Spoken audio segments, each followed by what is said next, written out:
think it's important to remember what the House Judiciary Committee did last Congress.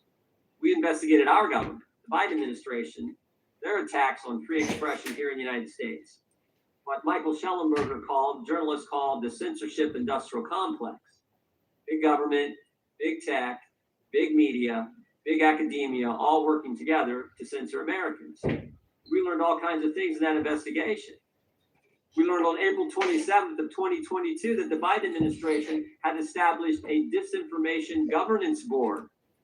That's right. A bunch of bureaucrats going to get together and tell you what you can say, what you can tweet, what you can post, what you can read, what's misinformation, what's disinformation, and the new term they come up, what's malinformation. Thank goodness, because many of us raised concerns about that, they disbanded that disinformation governance board. We no longer had that. We heard from journalists like Mr. Schellenberger, like Matt Taibbi, regarding the Twitter files. We heard from Tulsi Gabbard. We heard from RFK Jr., all Democrats, frankly. In fact, I took some heat for that. What are you doing bringing Democrats in front of the district? We brought them in because they care about the First Amendment. It was interesting. When RFK Jr. came in to testify, the Democrats actually made a motion to go to executive session. Kick everyone out. No journalists, no one was allowed. They wanted to kick everyone out, go to executive session so no one could hear what RFK Jr. was going to testify to in a hearing on censorship. You can't make this stuff up. We learned that on January 23rd. Think about that, by the way. We learned on January 23rd, 2021. Maybe point this one out first. That there was an email. So the third day of the Biden administration, there was an email sent from the White House to Twitter which said, take down this tweet ASAP. And who had issued the tweet? Who had put out the tweet? RFK Jr. So you had the Biden administration trying to censor a fellow Democrat who was going to run against him in the Democrat primary. I mean, that is, and everything in that tweet actually were true statements. So we learned all that last year, and of course our investigation culminated with a letter from Mr. Zuckerberg on August 26, 2024 last year, where he said, yes, the Biden administration pressured us to censor. We did it. We're sorry, and we won't do it again. And Meta, Facebook has now subsequently changed policy. They now go to the community notes policy instead of the, quote, independent fact checker approach that was being used before. We had one other witness last Congress, journalist from Canada, Rupa Subramanya, who I thought said something that was really important. She said, free speech is a core value of Western culture. And that is true. And that's what our concern is. We're concerned about the attacks on free expression in Europe, censorship, the arrest, or offensive posts, the chilling effect it all has on speech. But we're more concerned, frankly, as Americans, about the limits the DSA, the Online Safety Act in the UK put on Americans' First Amendment rights, and the shakedown. I think that's the appropriate term, the shakedown of American tech companies under the DSA, the OSA, and the Digital Marketing Act Digital Markets Act in the European Union. These acts target our tech companies that provide the modern town square, and they're the engines of innovation in our global economy. Since the turn of the century, European tech companies have languished behind their American counterparts. European governments have tried everything to change this, except what might actually work, deregulating their own economy and letting free enterprise flourish. Instead of cutting red tape and allowing their own companies to innovate and grow, the EU and the UK are going after American companies that have grown to dominate the global tech landscape. Regulations like the EU's Digital Markets Act and the UK's Digital Markets Competition and Consumers Act impose burdensome requirements on US tech companies while leaving their European counterparts untouched. But these attacks on American companies won't result in a so-called European champion. Instead, China wins as Europe hurts both itself and America. They make the user experience worse. They distort the digital marketplace by allowing less innovative and less efficient foreign competitors to simply steal from US tech companies. In addition to attacking American tech companies, Europe is attacking free speech around the world, including here in America. Laws like the Digital Services Act and the Online Safety Act are the engines of global censorship regime targeting political speech disfavored by European bureaucrats. Censorship mechanism is simple. DSA and the OSA effectively require social media platforms to change their terms of service to moderate more content. These companies have one set of standards that they apply globally because it's costly, impractical, and harmful to user privacy to change content moderation rules based on the user's location. So when platforms are forced to change their terms of service to comply with European laws, it affects what we see, what we read, what we say online here in America, infringing on Americans' First Amendment rights. This is no accident. Even the New York Times, the Atlantic have acknowledged that these foreign censorship laws are intended to have global impact. And European actions have proven it. Again, just look at Mr. Breton's letter. Supporters say these laws make the online environment safer for children, something that we all agree with. We all want to protect kids. But censorship laws are never about disinformation or child safety or anything else. They're always about censoring criticism of the government. Social media is a relatively new technology, but censorship is as old as time. Misinformation, disinformation, hate speech labels are always used by the people in power to censor their critics. My experience has taught me that today's misinformation is tomorrow's truth. We have seen it time and time again. I always like to point out, everything the government told us about COVID turned out to be wrong. Everything our government told us about COVID. I'm not even talking about Europe here. Everything. They told us that the virus didn't come from a lab. Sure looks like it did. They told us it wasn't gain of function research done at the lab. Yes, it was. They told us it wasn't our tax money used at the lab. Yes, it was. They told us vaccines. They told us that the vaccinated can't get it. They told us the vaccinated can't transmit it. They told us mask work. They told us 6 feet social distance was based on science. And they told us this was the first virus in history where there's no such thing as natural immunity. They were 0 for 8. Yet they're going to define with some disinformation governance board what we can say, what we can tweet, what we can read, what we can post. You got to be kidding me. As RFK Jr. testified before our committee, never forgot what he said. He said, when you look at history, it is never the good guys who are for censorship. It is always the bad guys, and that's our concern. We need debate. The best way to answer bad speech, wrong speech, stupid speech, crazy speech, even hate speech is more speech. We need the First Amendment. Our committee will continue to move legislation that protects free speech from threats, including threats from abroad. With that, I now recognize our ranking member for his opening statement. Thank you kindly, Mr. Chairman, and welcome to our witnesses. I imagine that in a hearing about threats to freedom of speech abroad, we might hear from a Russian dissident about Putin's massive violations of political freedom, or the death of Alexei Navalny in prison, or perhaps a Chinese pro-democracy activist about President Xi's attacks on free speech in Hong Kong, Tibet, Xinjiang, or the persecution trial of Jimmy Lai, or maybe a journalist about the Saudi Crown Prince's assassination of Jamal Khashoggi, the Washington Post writer who demanded freedom from religious persecution and oppression in Saudi Arabia. But no, the dictators of the world have got nothing to fear from this hearing. The Republicans called it to attack our democratic allies in Europe. The star witness is not a human rights leader like Navalny, but a far-right, pro-Putin politician who leads the UK Reform Party, a party that has 4 members out of 650 members in the parliament. He calls England an authoritarian regime, while saying that Vladimir Putin is the world leader he admires the most. Well, this hearing mimics Vice President J.D. Vance, who went to the Munich Security Conference in February. In the first 2 minutes of his speech, whitewashed the world's leading autocratic regimes, proclaiming that the threat that worries him is not Russia. It's not China, he said, but rather it's our European allies. Amazing.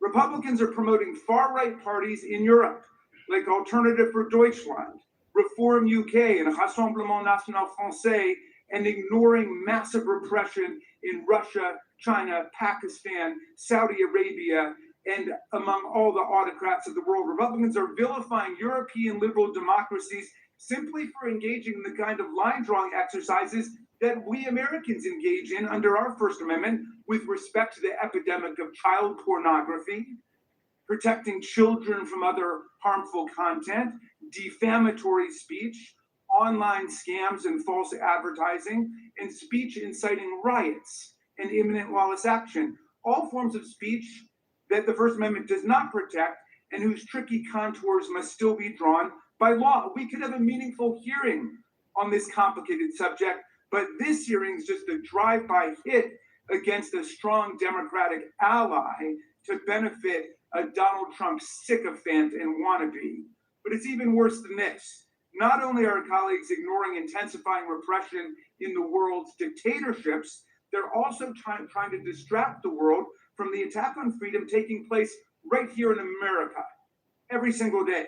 Americans aren't worried about the EU or the Online Safety Act in the UK. We're not worried about white nationalists not having enough license to incite lynch mobs to set immigrants on fire in their bedrooms. Americans are worried that Donald Trump is working to rewrite and whitewash American history in our museums, our textbooks, and our national parks, to destroy PBS, NPR, and public broadcasting, to ban books in our libraries, and to censor any news stories critical of him by installing political henchmen in private broadcast rooms. Americans know that academic freedom is in danger when the administration cancels and withholds billions of dollars in scientific and medical research funding from American universities, even for urgent life-saving studies about breast cancer or heart attacks, as a way to force schools to impose government orthodoxy on curriculum, hiring,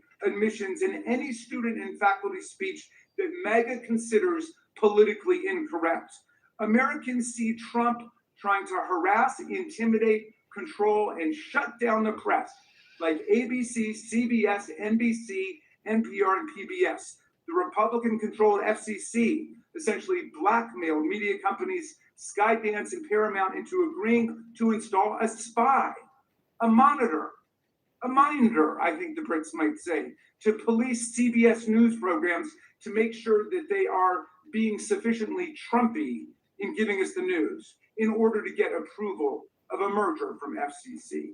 Meanwhile, Trump sued 60 Minutes and CBS personally for $20 billion for the frivolous cause of action that he thought an interview with Kamala Harris was edited too favorably, and then walked away with a cool $16 million in a shakedown settlement for his library, all part of a now familiar pattern. When Trump doesn't like the news, he sues the broadcaster and unleashes the FCC on them until they pay up and agree to a government spy stationed in their office.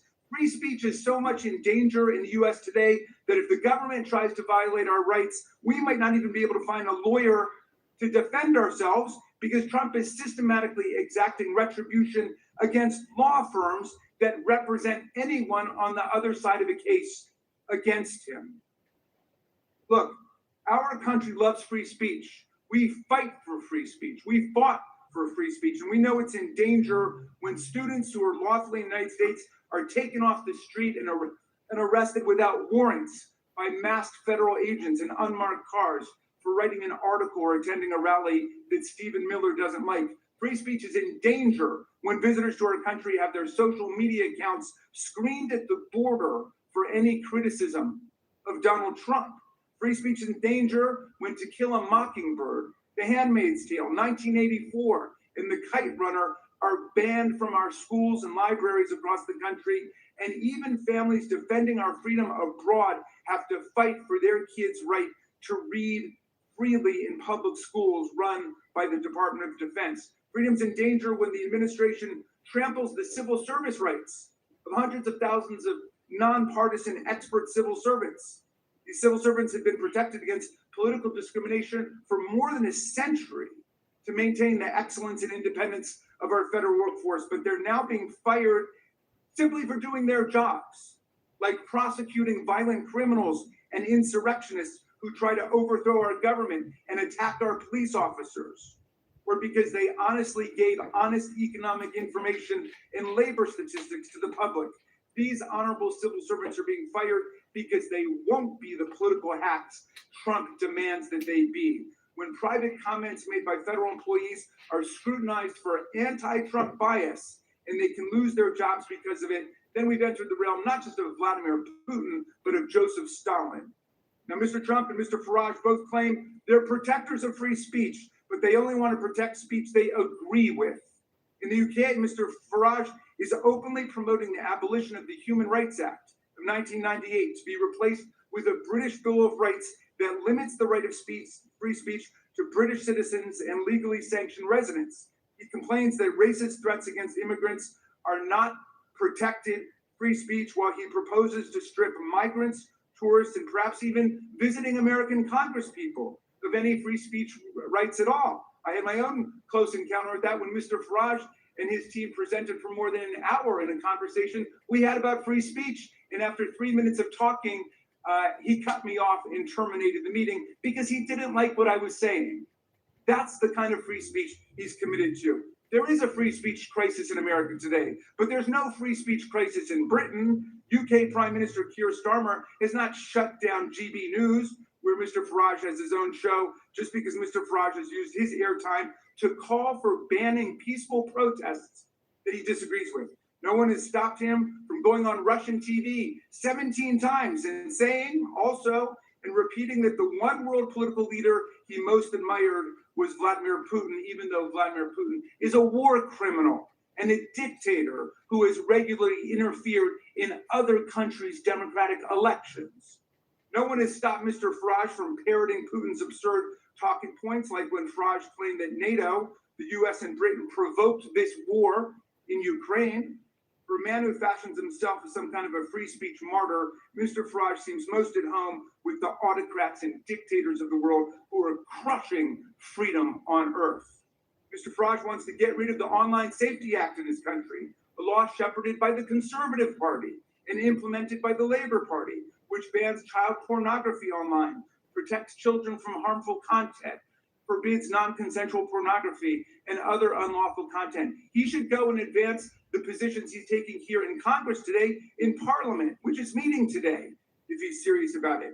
To the people of UK who think this Putin-loving free speech imposter and Trump sycophant will protect freedom in your country, come on over to America and see what Trump and MAGA are doing to destroy our freedom, kidnap college students off the street, ban books from our libraries, militarize our police and unleash them against our communities, take over our universities, wreck our professional civil service, and turn the government into a money-making machine for Trump and his family.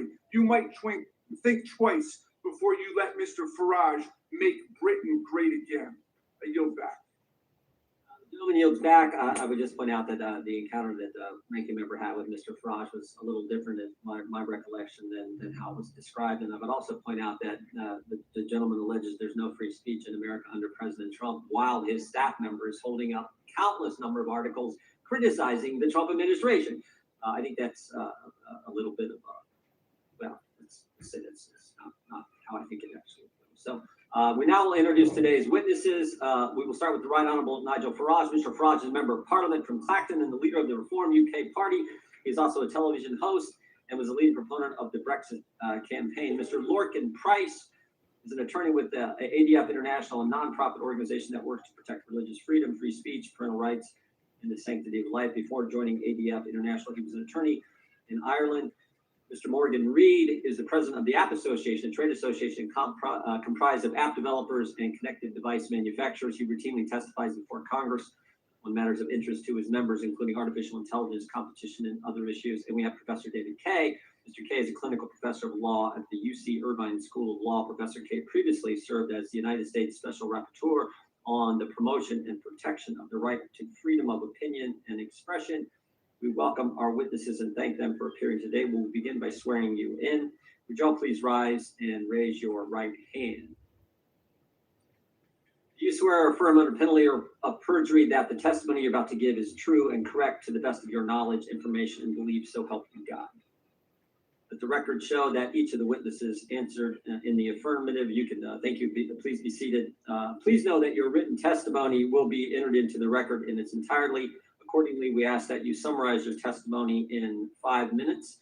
I think we'll just go down the line, and we will start with Mr. Reed and Mr. Price, Mr. Farage, and then Professor Kay. So, Mr. Reed, you're recognized. 5 minutes.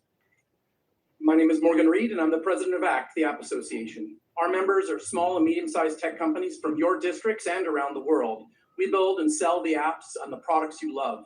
you're scheduling a haircut, tracking your productivity at work, or using online tools to train your employees, it's likely one of my members made that happen. I'm here to tell you that our European members are just as good, just as smart, and just as entrepreneurial as our American members. Whether it's Clement Savage in France, Mitchell Volkring in the Netherlands, or Mark Thomas in the UK, their companies are busy trying to change the world. The difference between them and our American members can be seen in the ever-growing wall of ex-ante regulation and compliance requirements from an EU government that is constantly asking how government can be more involved rather than less. Unfortunately, the DMA is a perfect encapsulation of the problem. Ostensibly, it exists to make it easier for EU companies to compete with the US tech lead. Instead, it just creates leadership in red tape. Small companies find value in the bigger platforms for three boring and absolutely vital reasons. They need to offload overhead, have access to a global market, and have customer trust. Because small businesses are always overworked and undermanned. For us, offloading overhead is critical. The small business is trying to ship a product, not learn about tax laws in 160 countries. We don't want to sign multiple contracts with middlemen to handle shipping or web storage or send bills to dozens of different platforms, each with their own PO system. Small businesses need to focus their time on serving the customer to compete. And of course, to grow your small business, you need customers. And that means access to a global market. If your product has fewer than 100 customers in your state, that's a hobby. But 100,000 customers worldwide, that's a business. Nearly every one of the DMA's designated gatekeepers are actually gateways to a global market. You might say, Morgan, the internet itself is a global market. And we would agree that the internet lacks one key characteristic: trust. Today, many of us take for granted the measures of keeping malware and other harmful content off of our devices and off of our shopping sites. But DMA threatens to change this by forcing companies to roll out the red carpet for bad actors. As a result, consumers will rationally steer away from startups and small developers they've never heard of and towards larger, more established rivals that spend millions on marketing and buy Super Bowl ads to build their brand. Don't forget who's pushing the DMA. It's companies like Spotify, Yelp, DuckDuckGo, companies you've heard of. And just in case you think I'm exaggerating, the first business to take advantage of the DMA's requirements wasn't some brilliant startup being kept down by big tech. It was an app called Hot Tub, a porn aggregator that can now be sideloaded and could even operate without parental controls. This is the most damaging aspect of the DMA. By forcing the gatekeepers to remove features or capabilities that would keep bad actors off your smartphone and out of your wallet, the DMA demands the world adopt a flea market model, where anybody with a plastic folding table and some boxes that fell off the back of the truck are given the same access to consumers as legitimate businesses. For small businesses, we want the platforms to provide us with ever-improving tools, features, and pricing models to make it attractive. We don't love the big platforms, we do business with them. Because without our products, their platforms aren't worth very much. Without their tools, our overhead goes up, our speed goes down, and trust goes out the window. If we have any ask of the platforms, it's for them to do more, not less. We want them to do more to reduce overhead, more to protect our intellectual property, and do more to maintain those trust relationships. And into this relatively straightforward business arrangement, Europe has injected regulatory walls like the Digital Markets Act, the Digital Services Act, the Online Safety Act, our old friend GDPR, and the newest edition, the AI Act. These laws aren't there to lower friction. They are, as Teresa Rivera at the European Commission puts it, focused on creating a culture of compliance. That's a quote. While an ever-thickening wall of overlapping regulations is exactly what compliance lawyers want, it's not what innovators want. It's not what small businesses want, and it's not what customers want. We ask you to reject the European regulatory culture and instead focus on a culture of opportunity and innovation. Small businesses never succeed if we can't beat the red tape. Thank you very much for your time, and I look forward to your questions. Thank you, Mr. Reed. Mr. Price, you're recognized for 5 minutes.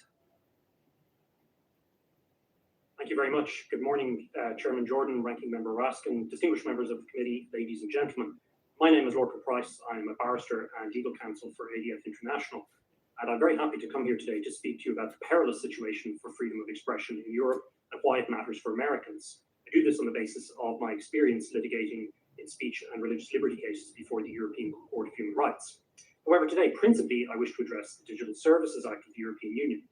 But before I do that, I'd like to set the scene briefly by telling you how bad things have become in Europe and the United Kingdom, and very much building on the remarks of the chairman. Because when I met some of the members of the committee in Europe recently, I think that there was a genuine element of surprise and disbelief about the state of affairs in Europe. I'll give you some examples. In Finland, our client, Päivi Räsänen, a member of parliament, is now in year 5 of a prosecution for simply posting a verse from scripture on Twitter. Our client Rose Doherty in Scotland, a 74-year-old grandmother, was arrested by offering to have consensual conversations with people. Adam Smith-Connor, an army veteran, was prosecuted for praying silently in his head in England. And just yesterday, you would have seen that the UK police arrested a comedian and fellow Irishman, Graham Linehan, a person I know well, for tweets about gender ideology. German pensioners are having their homes raided and are being prosecuted for insulting politicians. Indeed, one member of the Green Party in Germany has over 700 criminal complaints outstanding for insult. What's happening in Europe is, as Vice President Vance said on St. Valentine's Day in Munich, a serious retreat from a fundamental value, that of free speech. It's a sign that our European political elite has lost control of the narrative, and the Digital Services Act is the response to that, an increasingly desperate attempt to suppress growing public discontent.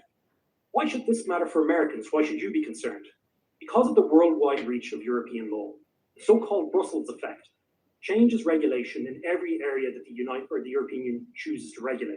And now they've entered the business of regulating speech. And they're very proud of the so-called Brussels effect when you ask them about it. This new EU law is essentially an anti-speech law. And when you read the case law of the European Court of Justice, statements from senior officials, and the provisions of the Digital Services Act, you can see everything is there to create a digital censorship industrial complex. We see a whole structure of trusted flaggers, codes of conduct on so-called hate speech and misinformation, content moderation for so-called systemic risks. Much of this is hidden in bland technocratic language in the DSA, and our written submissions go into some of the problems associated with it. But it constitutes nothing more than an attempt to bring Brussels regulation of speech onto a global stage. Furthermore, when the European Union is now negotiating trade deals, including with your neighbours to the north in Canada, they insist that the Digital Services Act is part of that. It's very clearly a global intent. It means that the European Union will set the global standard when it comes to speech. And because of the laws that I just outlined in Europe, the type of prosecutions we're seeing, it's extremely low standard. It draws, I would suggest to you, a digital curtain where once there was an iron curtain. And US companies bear the brunt disproportionately of this. They're hijacked by the DSA to become essentially the EU's global censorship police, whether they like it or not. The DSA contains expansive powers of investigation, huge compliance costs, and crippling fines if they're found to be non-compliant for removing so-called illegal content. Indeed, I commend your committee's report recently on showing the bias at the heart of the system. As we speak, companies are having to make a decision, an invidious decision between whether or not they defend German pensioners criticizing politicians or they comply with the European Commission and with national laws. We know from COVID censorship which is the most likely route they take. Compliance is easier and cheaper, but it is not good for speech. Indeed, yesterday I was just informed by a senior lawyer for a major US company that the Germans are prosecuting a 14-year-old boy for a mild online post. They want the identity of another post outside Germany, and they've launched criminal proceedings against US employees of this company for refusing to pass over the identity information. That's the attitude we're dealing with. We've seen it from Thierry Breton, from others in the European Commission. They want this censorship power and they want it globally. The digital square is one of the great gifts from the United States to the world. It has been transformative for our political discussion. But the EU wants to make itself the sheriff of the square, and it's armed itself with powerful tools. And there are more to come, unfortunately, including the Democracy Shield. I agree with Ranking Member Raskin that it is sad when close allies and democracies do this kind of thing. And we must call them out for it. We must take a stand against this new censorship wave. Democracy requires free speech. I'm looking forward to our discussion and any questions you may have. Thank you, Mr. Price. The Right Honourable Member of Parliament, Mr. Farage, is recognised. Well, thank you very much indeed. Good morning, everybody. Thank you, Chairman Jordan, for inviting me here today. And it turns out that with news of the last 48 hours has been really rather timely. I'm delighted to reacquaint with the charming Mr. Raskin. delightful testimony you gave me earlier on with your speech. But hey, that's fine. You can say what you like. I don't care, because that's what free speech is. And in a sense, this has all been going wrong now for a couple of decades.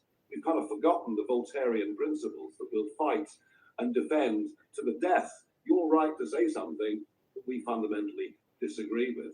That is the absolute foundation, if you think about it, of free speech and democracy, of living in freedom. It's kind of why we fought 2 world wars at massive, massive cost, to defend that very principle for ourselves and for many, many others around the country. And I first became worried about all this with cancel culture. You know, the idea that we can't have this speaker go to university because some people might be offended by what he or she have to say. It is important to note that there is not a parent in the United Kingdom, and I would guess it's the same for America too, that is not concerned about content their children as minors can find on the internet. Not a single parent that is not concerned about this. But at the moment, we're not finding the right solutions. I do myself begin to think that hardware might be one of the solutions. That laptops, that handsets could be programmed so that many, many apps and many, many services simply aren't available from these devices. But what we've done is to go down the legislative route. And it's extraordinary that, you know, I come from the land of Magna Carta. I come from the land that gave us the Mother of Parliaments, and it doesn't give me any great joy to be sitting in America and describing the really awful authoritarian situation that we have now sunk into. J.D. Vance did us all a service at the Munich Security Conference back in February this year. He really got this debate up and running, and it's a vital one. We've run on since then. The Online Safety Act was put in place by the last Conservative government. I don't doubt for a minute they're good intentions, but sometimes the road to hell is paved with those good intentions. And we are now where we are. We have a couple of very famous cases. We, of course, have Lucy Connolly, who put out an intemperate tweet after the savage murder of those 3 beautiful young girls, she herself, a mother who had lost a child. It was intemperate, it was wrong, but she removed it 3.5 hours later, sentenced to 31 months in prison. She's now out, having served 40% of the time. I wanted to bring her with me today as living proof of what can go wrong. Sadly, the restrictions that have been put on her banned her from making the trip, which is a very, very great shame. And we, of course, have the extraordinary events that we understood yesterday of Graham Linehan, the comedy writer, comedic writer, and he put out some tweets months ago when he was in Arizona, and months later he arrives at Heathrow Airport to be met by 5 armed police. Armed police, not a big deal in the USA, a very big deal in the United Kingdom. 5 of them. And he was arrested and taken away for questioning. He's not even a British citizen. He's an Irish citizen. This could happen to any American man or woman that goes to Heathrow, that has said things online that the British government and British police don't like. It is a potentially big threat to tech bosses, to many, many others. This legislation we've got will damage trade between our countries, threaten free speech across the West because of the knock-on roll-out effects of this legislation from us or from the European Union. So I've come today as well to be a klaxon, to say to you, don't allow piece by piece this to happen here in America. And you will be doing us and yourselves and all freedom-loving people a favour if your politicians and your businesses say to the British government, you've simply got this wrong. At what point did we become North Korea? Well, I think the Irish comedy writer found that out 2 days ago at Heathrow Airport. This is a genuinely worrying, concerning, and shocking situation. And I thank you for the opportunity to come here today. Thank you, Mr. Well said. Thank you, Mr. Farage. Professor Kay, you're recognized for 5 minutes. Chairman Jordan, Ranking Member Raskin, members of the committee, thank you for the invitation to appear before you. I ask that my written statement be entered into the record. My name is David Kay. I'm a law professor at the University of California, Irvine, where I research and teach in international law. I know something about censorship. From 2014 to 2020, I was the United Nations Special Rapporteur on Freedom of Opinion and Expression. In that role, I monitored a growing global assault on free speech. Among other things, I led a landmark effort to call out China's attacks on civil society. I detailed repression of media and criticism in Putin's Russia. I condemned Iran's suppression of dissent. And I even criticized democratic governments when they sought to force platforms to take down lawful speech. That is censorship. Violations of the human right to seek, receive, and impart information and ideas of all kinds, guaranteed by Article 19 of the International Covenant on Civil and Political Rights, a treaty ratified by the United States in 1992. Inspired by the First Amendment, it guarantees a speaker's rights and the rights of everyone to access information. So it pains me that the United States, the country that had my back as Special Rapporteur, the land of the First Amendment's make no law, now leads the charge to undermine freedom of speech and of the press. The threat is real, live, and I think shocking given our nation's historic commitments. The administration follows a well-worn path. A few examples: the silencing of scientists and public health officials. Just last week, the head of the CDC was fired because she would not agree to change her conclusions about vaccines. The administration has scrubbed websites that doctors and parents use to make decisions, censoring and punishing speech of visitors. In visa interviews and at the border, there are increasing reports of officers screening visitors according to their social media activity or detaining and deporting based on speech and op-eds. And the repeated assaults on the media, as we've seen attacks on public broadcasting, frivolous lawsuits against media outlets, and the decimation of Voice of America. This is the tip of an iceberg of censorship, the Committee, and every American. Yet US officials who claim to be free speech warriors are spending their time looking abroad. Now, I know of nobody who argues that EU and British laws on speech are perfect. Still, the EU Digital Services Act and the UK Online Safety Act respond to problems both sides of the aisle in Congress have found serious, but have yet to address: the enormous, opaque, and unaccountable power of a small number of massive tech companies over our information environments. The EU answered the question of massive platform power, not by claiming new powers to take down content or accounts. It adopted new rules to empower users, including by requiring notice and an opportunity to appeal content moderation decisions. The Online Safety Act, championed by Labor and Conservative parties, was widely popular as an attempt to hold big tech accountable. It does have elements that concern me, yet whatever faults it might have, it, like any other British law, is subject to legal challenge and review by courts for any violation of fundamental rights, just as we would expect of any democracy, neither established censorship regimes. I encourage members of this committee to consider two things. First, instead of criticizing allied democracies, consider the kinds of content online that you find objectionable. Maybe it's anti-Semitic or Islamophobic content, misogyny, child endangerment, content glorifying terrorism or inciting violence. How do you propose to address those in a way that is consistent with free speech values? That's not an easy question, and it can't be waved away with just 3 words: because free speech.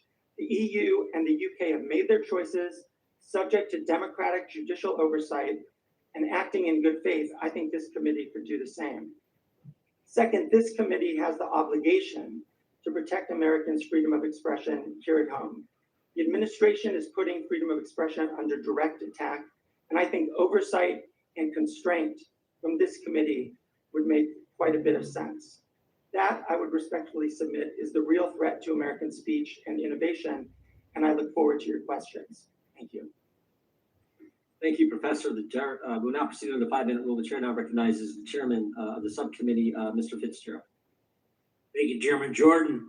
Well, one of the things we found out on our trip through Europe was that the U.S. innovates, China duplicates, and now the EU regulates.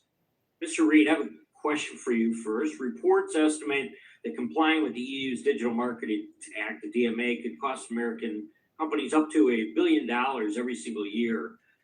That's not just a number on a page. Those costs ultimately fall on American workers, who will see fewer jobs, on consumers, who will face higher prices and fewer choices, and on entrepreneurs, who will have a harder time competing against subsidized foreign rivals. Mr. Reid, is it correct that these compliance costs affect our economy?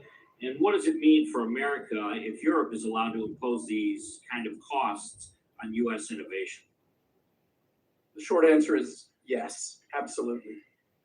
The more detailed answer is that unfortunately Europe has taken an ex-ante approach to regulation. The United States has always done well with an ex post.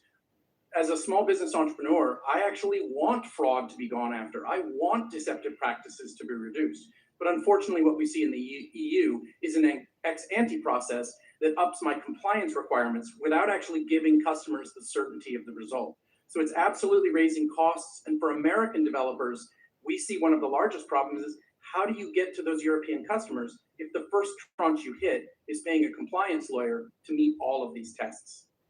Thank you. Mr. Price, our Federal Trade Commission Chairman Ferguson has warned the government regulation can stifle, obviously, competition and innovation, and in many cases, the government itself becomes the most dangerous of all the monopolies. Isn't it the DMA? Is the DMA a perfect example of that? It kind of weaponizes and makes it burdensome with regulations. Can you give me your comments on the DMA and what do you think the status is right now? Certainly agree that European regulation generally slows down competition. It creates a situation whereby companies are unable to innovate with any degree of speed because they're constantly looking over their shoulder towards regulators around compliance. DMA, a very good example of that. Not just the DMA, though. Of course, you have the General Data Protection Regulation, GDPR. You have the DSA, the Digital Services Act, and constantly more and more being added. It's been estimated in the digital market space alone since 2016. 13 pages of regulation existed at the time. We're now over 1,000 and growing. So the European Union's response to American innovation is more and more regulation, generally around nebulous concepts like safetyism and protecting consumers, but very often just, particularly with the DSA, to create, unfortunately, a censorship industrial complex, as I outlined. DMA, very good example of that as well. Thank you very much. Mr. Reid, if I could come back to you, President Trump just secured a landmark commitment from the EU to address unjustified digital trade barriers. It was part of the US-EU trade deal. I'm hopeful that this will result in the EU kind of removing, and a lot of people we talked to in Europe when we were there said that there was a possibility that they could pull back on some of this. What action could President Trump take to hold the EU accountable to their commitment? And are there additional enforcement tools that Congress could provide to make that happen? Well, I think Congressman Fitzgerald, you've done great work in reaching out and sending letters to make it clear what the position of the United States government is on these issues. The reality is that the Europeans themselves, through the Draghi report, are recognizing that they have done a lot to harm those very same industries. We're hopeful that the United States can continue to use the careful power and the careful discussions through our trade negotiations and other actions to get them to step back. But we're here to talk about free speech, and so one of the things I would point out is we want the small businesses in Europe to also be able to speak and say, hey, we need these regulations pulled back. So just to follow up to that then as well, a 2024 staff report by the Housing Oversight Committee found that FTC Chair Lina Khan was using taxpayer dollars to send agency quote-unquote liaisons to the EU to assist with the implementation of the Digital Markets Act. Mr. Reid, do you think it's appropriate for that type of consultation or for the use of taxpayer dollars to help a foreign country implement laws that unfairly discriminate against U.S. companies? Well, we we don't think taxpayer dollars should ever be used to unfairly discriminate against United States companies. We're hopeful that US taxpayer dollars can be used to ensure open markets around the world and a safe environment for our entrepreneurs to succeed. Thank you, Chairman. I yield back. Gentleman yields back. The chair recognizes the chairman of the subcommittee, or ranking member of the subcommittee, gentleman who made a big announcement this week. We're sorry to hear about, but we appreciate your service, and you're recognized for 5 minutes. Thank you. Mr. Chairman, there is a clear and present danger to free speech in America, but it is not across the Atlantic Ocean. It's right here in Washington, sitting in the Oval Office. At a time when the greatest threat to the First Amendment rights of Americans resides in the White House, our Republican colleagues have brought us here today to talk about Europe. They've invited a fringe politician from the United Kingdom to attack the laws regulating certain conduct online in his country and the European Union. Laws that are intended to combat disinformation by hostile foreign actors, hate speech, and other fraudulent or criminal conduct. They've sounded the alarms about these foreign laws, but when it comes to the Trump administration's suppression of speech in this country, Republicans are curiously and dangerously silent. There's virtually no corner of society that Donald Trump and his administration have left untouched by their effort to impose their radical views on the American people and to stamp out dissent. Since taking office, President Trump and members of his administration have used the powers of the executive branch in an attempt to silence their political opponents by attacking our core democratic institutions, such as academia, the legal profession, and journalism. These are moves straight out of the authoritarian playbook. For example, the Trump administration has taken aim at colleges and universities, trying to bend it to its will by withholding billions of dollars in scientific research funding. A short-sighted move that will set back innovation in this country by decades. And in some cases, including at my alma mater of Columbia, it has demanded onerous conditions that infringe on academic freedom.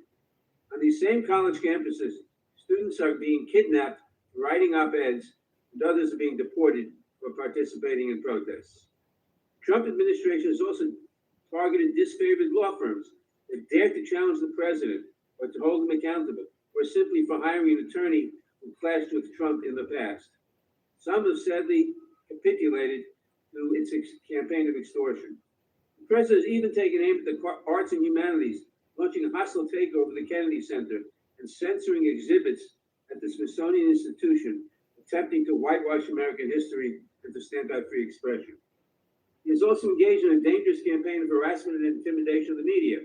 For example, last October, he sued CBS for $10 billion for editing the 60 Minutes interview with Kamala Harris in a way he didn't like.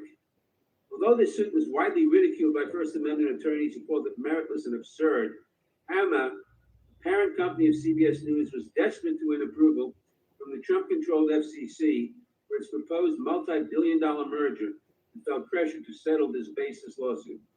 Ultimately, it paid $16 million to settle the suit. And just days later, the FCC approved the merger. What a coincidence. This followed ABC's settlement of a similarly baseless Trump lawsuit for $15 million because of corporate pressure. And now the Wall Street Journal and Rupert Murdoch face their own $10 billion lawsuit from Donald Trump over the Journal's reporting that shed new light on Trump's well-documented relationship with Jeffrey Epstein. I'm not aware of any president in the past suing media companies or newspapers or television stations for free expression they didn't like. Professor Kay, the free press is essential to our democracy and the rule of law. Can you explain how President Trump's attacks on the news media and his attempts to sue them into silence impact freedom of expression and freedom of speech in this country? Yes, thank you, Mr. Nabler, and congratulations on your announcement this week. Well, I think it's important to note that when we're talking about attacks on the press, it's not just about attacks on the journalists themselves or the media outlets themselves. It's about every American's right of access to information. It's about the freedom of public debate that we get from a media that isn't intimidated either by suit or by criticism from the Oval Office or whatever it might be. And so I think it's really important to think about these kinds of attacks, not only as those on journalists, but on the entire information ecosystem. And I think it's also important for us to to realize that we can't pick and choose what censorship we like and don't like. I think the chairman's statement was really correct when he said censorship used by people in power to censor critics, if that's at the core. And we should be examining, where do we see that? We tend to see that quite a bit in this country, I think in an unprecedented way. In your testimony, you identified a number of threats to freedom of expression in the United States, including science and public health. It's also been reported that the government has a list of hundreds of words, ranging from issues related to climate change to diversity, equity, and inclusion, that have essentially banned from government websites and uses to make funding decisions. Is this true? I've seen those reports, and I understand that to be true as well, particularly the use of lists of words, essentially to censor research that would be conducted by scientists at universities and at national academies in the United States. Thank you. My time has expired. I yield back. Gentleman yields back. Ranking members recognized for unanimous consent. Understand? Yes. Mr. Chairman, this is a minority fact sheet about the majority's report on the Digital Services Act. Well, we look forward to reading that. Without objection. Mr. Chairman, I have The gentleman from New York is recognized for unanimous consent. Mr. Chairman, I have a unanimous consent request. I ask unanimous consent enter into the record an article published by Reuters on October 29th, 2024, titled Fact Check, UK woman jailed for inciting racial hatred, not posting hurtful words, which confirms that Lucy Connolly pled guilty to inciting racial hatred and was not, as claimed in dissenting social media posts, punished merely for posting or edgy words on the internet. Without objection, I'm sure we'll give you comments about that later. And the gentleman from California is recognized for 5 minutes. Thank you, Mr. Chairman. Professor Kay, being a fellow Californian, I'm sure you're aware and could correct the ranking member that our own governor has sued Fox for $787 million. Isn't that correct? I'm not familiar with that. Well, I didn't think you would be, but neither was the ranking member, apparently.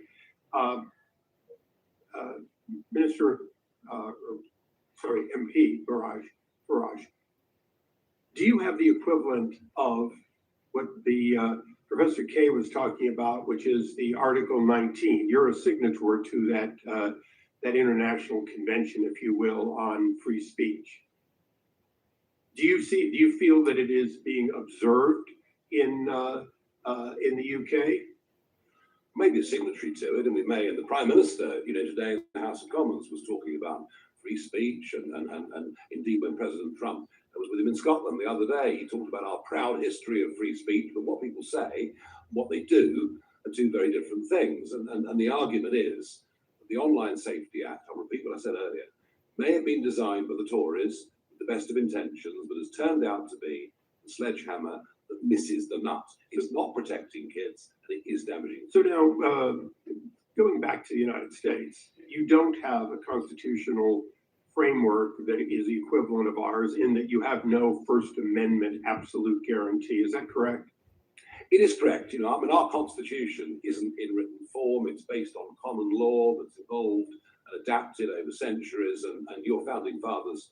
So Look at its best bit. it appears in Europe and in the UK, free speech is whatever the bloody members think it is at a given time, and it changes with the will of the people they elect. Is that right? Yes, but I don't think at any point we've really had a proper debate about infringement of free speech until COVID. And I think COVID changed the game. Okay. I think the governments, social media platforms, big media, suddenly there were arguments that needed to be made that were banned. So, Mr. Reed, to your knowledge, and I would go to the professor, but he seems to be ill-informed even on our own governor's lawsuits. First Amendment. In the United States, you can sue for anything. Do you often win if you sue against institutions like Fox, Wall Street Journal? Isn't it true that effectively the First Amendment creates a tremendous shield against anything except malicious, deliberate lies? Not my area of expertise. We can absolutely talk about apps, but as an American, yes, that is absolutely my understanding. And you have no such protection, just the opposite. You have no idea in Europe or in Britain about what is going to be allowed or not allowed. In other words, you don't know where to call balls and strikes. You just simply have to pay the fines when you get to them. Well, I only carry one passport, so I'm more aware of the American laws, but that is my understanding correct. Okay, now we do have a First Amendment, and we are a signatory to Article 19. So I'm going to go a little bit into opinion. Now, I'm the author of No Censorship on Our Shores, meaning, Ms. Price, I know you're familiar with it. I'm not going to tolerate censorship overseas and then have those people come to the United States.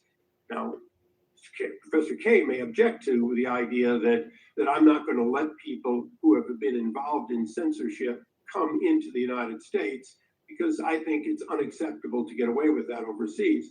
But let's be reciprocal for a moment, for Mr. Reed and for everyone. If we're seeing Europe and the UK and other countries stifle what we are guaranteed in the US, and particularly arrest somebody for what they said while on US soils, shouldn't this administration be just as strong and reciprocal that we will not tolerate that activity even off our shores? And isn't that ultimately what the United States must make available to the world? Essentially guarantee the First Amendment to anyone, anywhere, if they want to do business with the United States.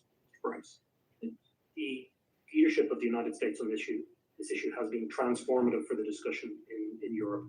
And from the President, Secretary Rubio, and the Vice President, they have transformed the issue, and I hope more comes. So, to the fringe parliamentarian, as you were called, and probably the future Prime Minister, what say you? Yes, for Mr. Nadler's benefit, it's a very big fringe, and we're doing rather well, but there we are. Look, you know, if you were to follow, Mr. Isa, the logic of your argument, that you were to ban people from entering America, would pass legislation that was prejudicial against American companies or American citizens, and would threaten them with potential arrest if they came across the other side of the pond. I think the practical difficulty with that is you'd have to ban the British government, the entire Labour Party. So I'm not sure in practical terms that it works, but I understand the sentiment. Thank you. I yield back. Gentleman yields back. The gentlelady from California is recognized for 5 minutes. Thank you, Mr. Chairman. Let me be clear. I am not here to defend the European laws. And I've often criticized the approach of European countries to internet-related issues. It's really generally wrong-headed. But I don't really think that's the point of this hearing. I think the real threat to the First Amendment isn't coming from Europe. It's coming from Republican-led states that have introduced bills to close the open internet, and most of all, from Donald Trump, who's actively trampling free speech here at home. I think it's rather absurd for this committee to spend our time criticizing laws we have no jurisdiction over, while ignoring the countless ways the Trump administration is tearing up the First Amendment. If this committee is really serious about protecting free speech, we need to focus on the Trump administration's literal assault on the First Amendment that's happening right here at home. So, Professor K, I have a series of questions for you. Do you think that arresting international students for being critical of U.S. foreign policy is an attack on the First Amendment? Yes, absolutely. And isn't that because it's not just the right of the person to speak, but the right of all the rest of us to hear? First Amendment isn't just about the speaker, it's also about the listener, isn't it correct? Right, that's true. Now, a federal judge agreed with you and with us, warning that arresting students for their views chills the speech of millions of Americans. The government can't punish speech simply because they don't like its content. This year, as has been mentioned by others, President Trump's FCC blocked the CBS merger until the network agreed to change its programming and install a so-called bias monitor. The head of 60 Minutes resigned, saying he can no longer make independent decisions about the news. Doesn't that sound like a violation of the First Amendment's guarantee of a free press? It does, and I think it's important to underline that restrictions on free speech don't come just from a law or the police outside your door. It can come from a whole network of intimidation, of public attack that really does chill speech, including the kinds of attacks that lead to deportations of people who are here just to study.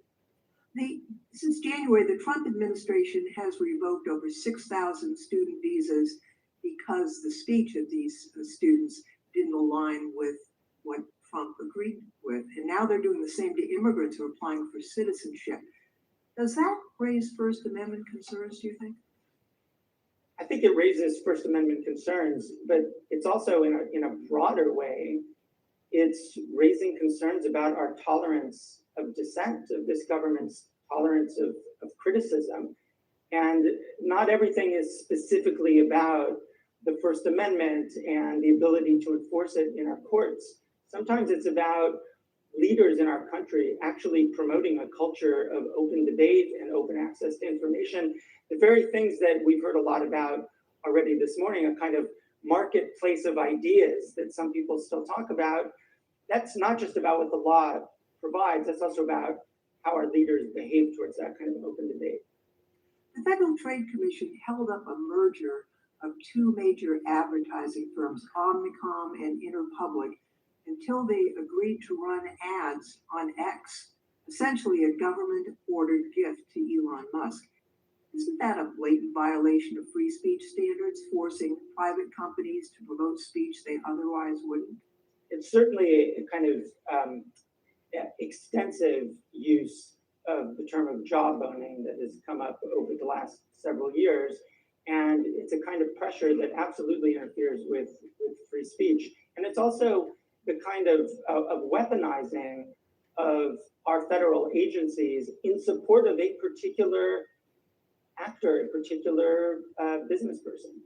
It seems to me that these actions affect not just the companies or the individuals that are the target of this abuse, but they're also to scare off everyone else from engaging in that behavior. Would you agree with that?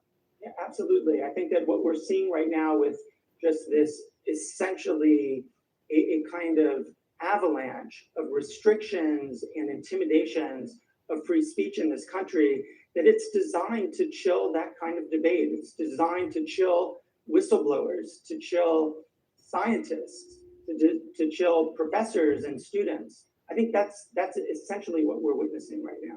My time has expired, Mr. Chairman. I yield back. Gentleman yields back. Mr. Chairman, I ask unanimous consent. You see a request from Gentleman Trump? Yes, I ask unanimous consent that a Politico ad or news that was dated June 27, 2025, saying Gavin Newsom sues for $787 million be placed in the record. Objection. Mr. Price, has anything in the Digital Services Act changed in the last year? No, sir. Hasn't been amended, hasn't been changed at all? No, sir. So everything Mr. Breton wrote 1 year ago today, well, August 12, 2024, that's still in place, where he said to an American running an American company about an interview that was yet to happen, future happen interview, threatened this individual. None of that nothing in the law has changed that would change what actions this individual took. Nothing in the law. Just because Mr. Breton's gone doesn't mean Ms. Verkunen can't do the same darn thing, right? Precisely. Yeah, and that's the concern. Mr. Price, is this statement, we need to take back our country, is that statement hate speech? We don't really know what hate speech is. It's so vague, and that's the problem with it. I wouldn't regard that as. Well, you may not, but the EU regulators do, because they had a workshop on May 25th where this is part of our investigation, material we'd subpoenaed. They gave us this information. They said it is hate speech. That's a concern, right? Yes, sir. And it could be made by an American and be termed hate speech, and there could be some ramifications for Americans' First Amendment liberties. Is that accurate? Yes, sir. Okay, Mr. Price, what's a trusted flagger? A trusted flagger is an NGO or a private organization that's recognized under the DSA, and if they identify or a complaint is being made. Wait. Recognized by who? Oh, the terms of the DSA. Oh, and the national regulators and the commission as well. Okay, and they do what? So they're recognized by the government. They're approved by the government, yes, right? And what do they do? If they identify content that they regard as illegal content, the companies have to give priority to removing the content. Oh, so people that the government approves tell companies what they can allow on their platform and what they can't, right? That's correct, sir. And then the same people who approved these folks are the same people who conducted the workshop and said, we need to take back our country as hate speech. Is that fair to say? That's correct, sir. Yeah, and that's the concern. And what happens if these trusted flaggers approved by the government, the same government that says we need to take back our country as hate speech? By the way, I think that statement is made probably more by Democrats right now than Republicans. I think the head of the Democrat National Committee made that statement like 3 months ago, a big Democrat rally or something they were having. So the same people say that's hate speech, approve the trusted flaggers, and then tell the platforms what they can and can't have on their platform. And if they don't agree with what the trusted flaggers say, there's civil penalties. Is that right? Yes, sir. Both under national law and the DSA, investigations begin, and there's a whole process that can result in enforcement and then ultimately crippling fines for companies. And those crippling fines, those civil penalties can be what? 5%, 10% of global revenue, depending on the Online Services Act or the DSA? Under the DSA, 6%. 6%? Wow, that's a lot of money because these are big companies, right? Yes, sir. Now, Mr. Farage, it's not just civil penalties, though. This is where it gets really scary. Because my understanding is there's criminal penalties, and I think in 2023 in the United Kingdom, there were 12,183 arrests for offensive posts. 12,000 people arrested for things they posted online that some trusted flagger approved by the government, the same government that says what's being said at the Democrat National Committee, we need to take back our country, is hate speech. That's a scary scenario. Is that right? Yeah, they're massive statistics, and I mean some of it comes under non-crime hate incidents. So you said something on social media, someone's taken objection, and you get the knock at the door from the police sort of warning you that if you do this again, something may happen. And this has now been broadened out. I mean, Mr. Price made the point, what is hate speech? How do you define hate speech? And that's the problem, isn't it, with all of these laws? Yep. We finish up in a position where local police forces, etc., have to choose their own interpretations. I think, again, as I said to you earlier, the timing of this hearing today is perfect because the head of the Metropolitan Police, who arrested Graham Linehan at Heathrow Airport, he's thrown the ball back now to the British Home Secretary and the government to say, please tell us, what is this law intended? What are we supposed as the police to do? So I think we're going to have a much more rapid debate about this. But my worry is it may get worse, if I may quickly, because the Labour government now are intending to pass a law that has a definition of Islamophobia. They're intending to put that into law. And that effectively will mean criticism of a religion, mocking of a religion, would become an offence. And that's totally against everything. We've always given the Pope a hard time. We've always given the Archbishop of Canterbury a hard time. So we're finishing up kind of with two-tier law and two-tier justice. Speaking, I had one other question I'd like to give to maybe you and Mr. Price if I could. Speaking of religion, tell me what performative prayer is. This is something we've seen and we've discovered in our investigative work. We'll start with Mr. Price and go to Mr. Farage. Yes, sir.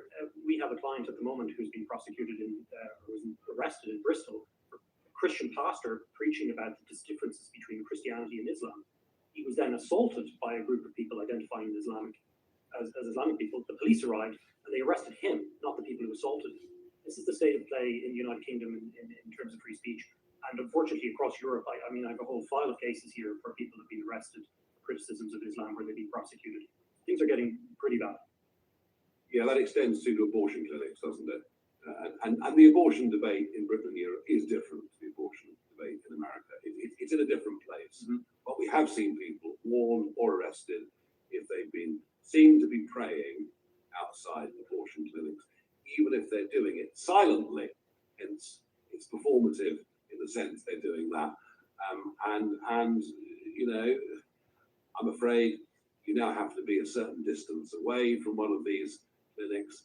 But if other members of the public object and say that you're praying there is causing them psychological harm, well, please may intervene. Thank you, Chairman. May I comment on one of these issues very briefly? I'm fine if ranking member. Okay, I may have to ask you a question after you comment. When you do that, go ahead. I realize I'm opening the door. Yeah. I just wanted to note on this question of what is hate speech. First off, the question of identifying hate speech is not something that happens in a vacuum. In the UK, in Europe, there are very strict rules around the definition of hate speech that connect it not merely to speech, but to incitement. So it's incitement to violence or hatred or discrimination. And I think that's just an important baseline point, that this isn't just about pure speech, it's about the kind of speech that might lead to violence. And related to that, when you mentioned this hypothetical, take back our country, is that hate speech? My understanding is that that came up in the context of a hypothetical related to persistent harassment of a Muslim girl. And that was the hypothetical. And the question was, in that particular context, did that constitute a kind of incitement to some violence against this young girl? So I think it's important to put some of these kinds of abstract questions into that kind of context. Professor, did you agree with the Biden administration when they established the Disinformation Governance Board? I didn't take a position on that. I do think that disinformation is an issue that The government should decide what we can say and what we can't. absolutely not. Okay, that's good enough. I'll give the ranking member a little extra time. With that, I recognize the gentleman from Tennessee. Thank you, Mr. Chair. And firstly, I was pleased to join on the Codell. It was a very fine, good Codell. I appreciate the chair, my friend, and my classmate from 2006. One of the things I found most heartening about the Codell, we had a tour of Parliament.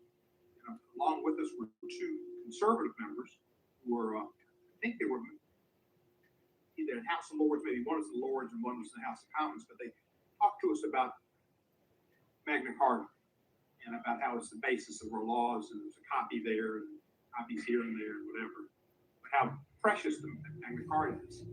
And they suggested to us that the legislator, this was in the House of Lords where it spoke, the legislator is not somebody who votes. The legislator's job is not just to vote. The legislator's job is to stand up to an out-of-control executive. Very telling for some British Parliament members to instruct us on what we should be doing. I thank you for that. I'm a strong supporter of free speech and always have been, but I find this hearing a bit disingenuous because the problems we have here in America, free speech includes the speech of those whom we disagree, people who say vile things. In my case, I said racist and anti-Semitic, Islamophobic type speech, something I find foul, but it's protected by free speech and offensive speech as well. That does not mean that there aren't limitations, however, and speech can be harmful, dangerous, and infringe on other people's rights. It isn't a free-for-all. In the U.S., our First Amendment does not have a monopoly on what constitutes free speech. There is speech protected by the First Amendment, like corporate political donations, which I think is misplaced and misapplied. And there are times when our legal system itself suppresses disfavored speech. I passed the Speech Act in the 111th Congress. I think Mr. Issa was my co-sponsor. And it dealt with the fact that Britain is a favored nation for defamation actions. It's easy to get a defamation judgment there. We would not allow those judgments to be recognized here in our country under the Speech Act if the activities that took place did not conform to our laws on free speech. And I would think Mr. Farage should try to look at changing their laws on defamation and contour more to what we see in the First Amendment. And that might be good for the people in England. Two of my good friends, most revered friends from England, London, Christopher Hitchens and Sir Bill Browder. They've written books and they could be subject to such laws as well. Work on protecting your English authors. From Shakespeare on, they've been pretty good. We used to be bipartisan in these efforts to look out for free speech, but President Trump has taken on free speech in ways that we've never thought about. I think Mr. Lochner brought some points to Professor Kay. And it's not just laws, it's autocratic actions as well. President Trump, Mr. Dalio said clearly, but so many other people have said it, about bringing us to the verge of an autocratic state. And his actions in trying to bring law firms to their knees, colleges to their knees, federal employees, students, etc., is anti-free speech, anti-opportunity, fear for themselves in the future if they speak out. Even Congress people could be subject in the future, I'm sure, with some of the ways we're seeing the Justice Department act. Questions about their speech. Our president has sued every broadcasting company. They've gone after CNN, they've gone after NBC, and they pick some of these French people to pick on the Ukrainian president about his hire. It's bizarre what's going on in our country. Concerned. They try to silence and shake down those who don't conform, whatever the president is. We need to understand that his review of the Smithsonian exhibits and other African American museum saying there was too much emphasis on how bad slavery was. I don't know how you can find anything good about slavery. Edwin Starr, who's a singer, would tell you slavery, like war, there's absolutely nothing good about it. We shouldn't be trying to. Professor Kay, how would you compare your expertise? How would we evaluate and compare relative states of freedom of expression, Britain and the United States? Where do you see it?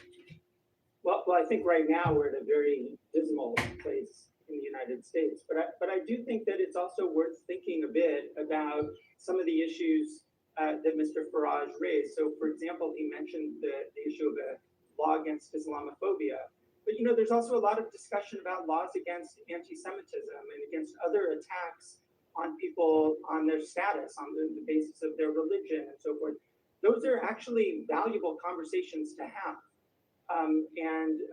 But you can't just sort of pick and choose which censorship or which restrictions are okay and which are not. You really need to have a general view as to what's appropriate. And I think, again, the chairman's point about censorship being a focus on criticism is the appropriate one. And to the extent that we can make that comparison, which country is really doing more, or which countries are really doing more to tamp down, to silence critics, that's the harm to our democracy. And right now I see that more in the United States than I see in Europe or the UK. Thank you, Professor. And I'd just like to say welcome. I have a lot of British friends and respect for Britain. I have a great time when I'm there. I'm happy we won. Gentleman yields back. Gentleman from Arizona is recognized. Thank you, Mr. Chairman. The statement that Trump is bringing us to the edge of being an autocratic state, in and of itself, disproves the premise of that statement. Think about that. It's absurd. Under the First Amendment, the general proposition is that government should not be regulating the content of its citizens' speech. You have the opposing idea that it's the responsibility of government to decide not only what its citizens should think, but what content they are allowed to see and engage with. Some of the reality of the government regulation of speech may sound like it's a distant, authoritarian notion that won't come to the United States of America, but I would ask you to just think back again. I'm reminded of Orwell's 1984. Think of the memory hole that people are trying to memory hole right now, some even on this panel, sir, who don't want you to realize how bad a government can be when it attempts to censor right here in the United States. For instance, President Obama, this is from an article I asked unanimous consent. President Obama has been the most aggressive administration in history, not only going after whistleblowers, but after pursuing reporters who write their stories. How about this one? Biden legacy. How about this whole stack, and I'll put these in just a second. It's convenient to memory hole.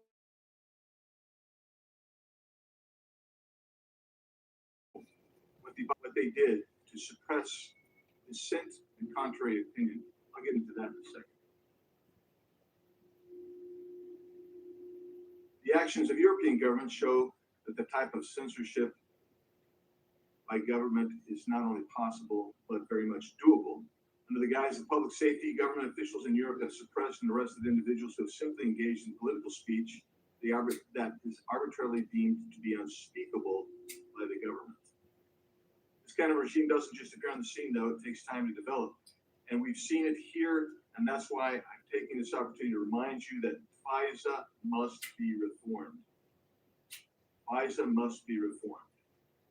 So, Mr. Price, you alluded to this. And so I have this document right here that compares the GDP growth of EU versus the US 1998 to 2023.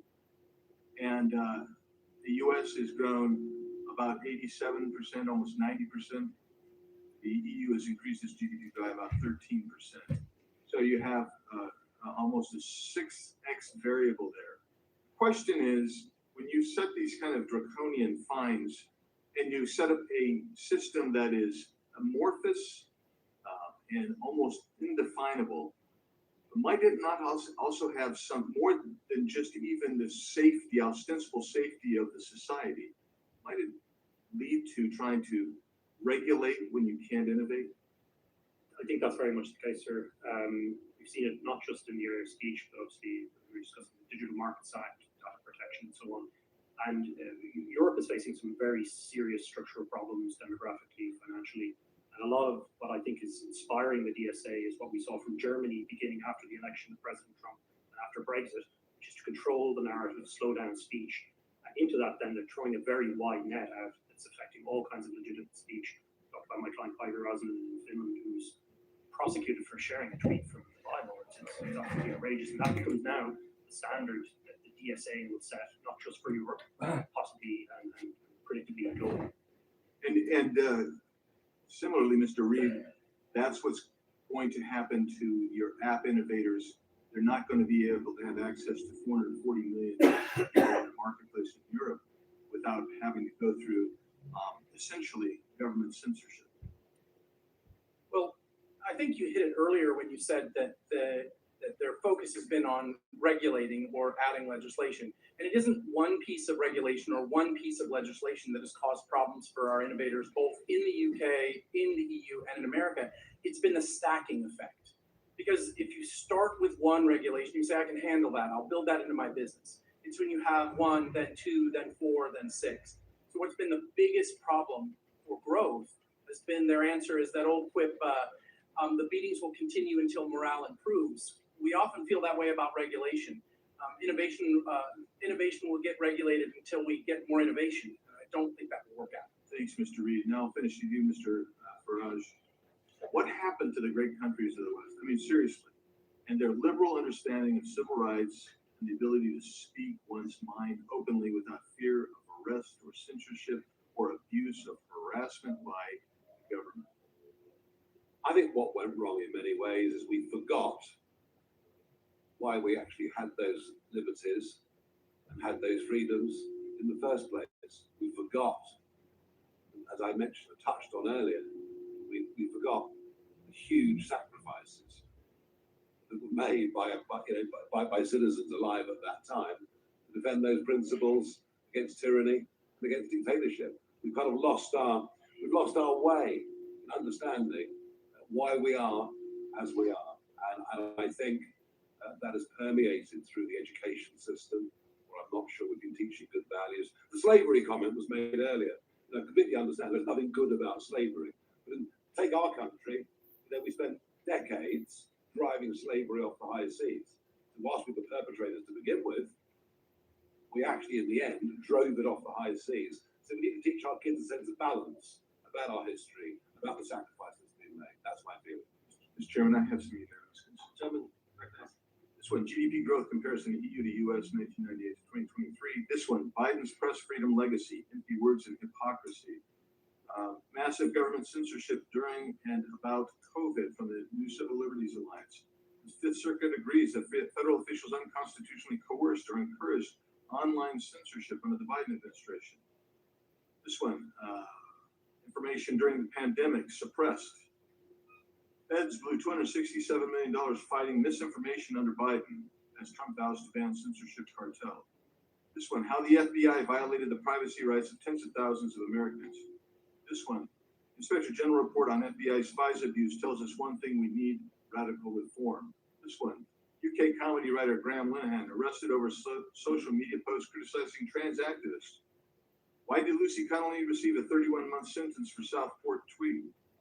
Policing thought crime should have no place in the UK. Britain's emerging police state. Knock, knock, it's the thought police. As thousands of criminals go uninvestigated, detectives call on a grandmother for crime she went on Facebook, criticized Labour councillors. This one, UK steps up free speech crackdown as armed police arrest comedy writer Graham Linehan at Heathrow Airport. And this one, Britain's new thought police, how Labour plans to police your online speech. Thank you, Mr. Chairman. You bet. Without objection. Mr. Chair, I'd like to offer two unanimous consent requests. I'm not going to challenge the farce as much as the gentleman knows. The two that record letters to you, one to you and one to Commissioner Verkunen, pushing back on the framing of this hearing from 30 EU and US academics. Thank you. Without objection. Gentleman from Georgia is recognized. Thank you, Mr. Chairman. Mr. Farage, welcome to the United States of America. This isn't your first time here, correct? Correct. You were here in 2024 in Milwaukee, weren't you? I've been coming here since 1982 on a very regular basis. I work for American What, companies. what purpose were you coming to Milwaukee for? Why did you come to Milwaukee? I've been to Milwaukee many times. I think that was In 2024 was the convention, the Republican I think that's convention. right. I think you're right. The Trump convention, I think you're right. Very good. where Trump was coronated. But he won, didn't he? I mean, yes, He had that's already what won. happened. We already Yeah. knew who had won. It's called And it was political his party. coronation, and you attended, and you also attended Trump rallies, correct? I've attended lots of Trump rallies. Make America Great Again rallies. Yes. Many of them. And you Upbeat, optimistic, happy, wonderful, joyous events. publicly endorsed I his, thoroughly enjoyed them. I mean, you endorsed him for president, and you attended his election night watch party. And you consider Trump to be your mentor, correct? No.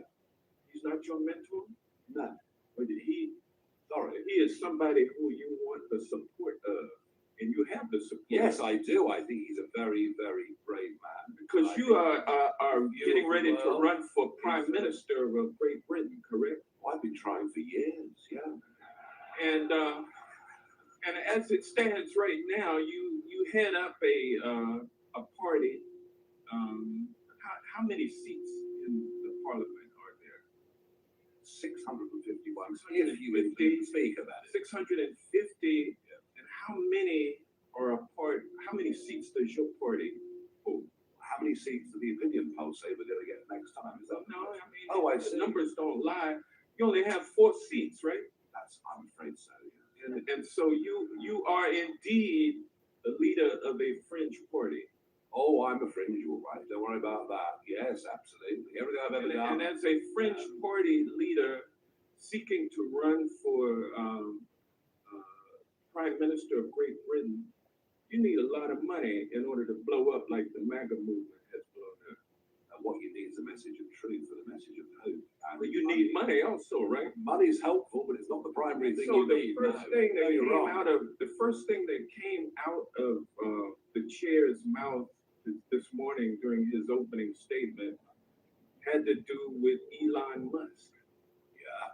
And you're carrying water for Elon Musk today, aren't you? Well, I can see Elon Musk is abusive about me virtually every single week, but it's a free country, so. But you never stop trying to ingratiate yourself with him. Wrong.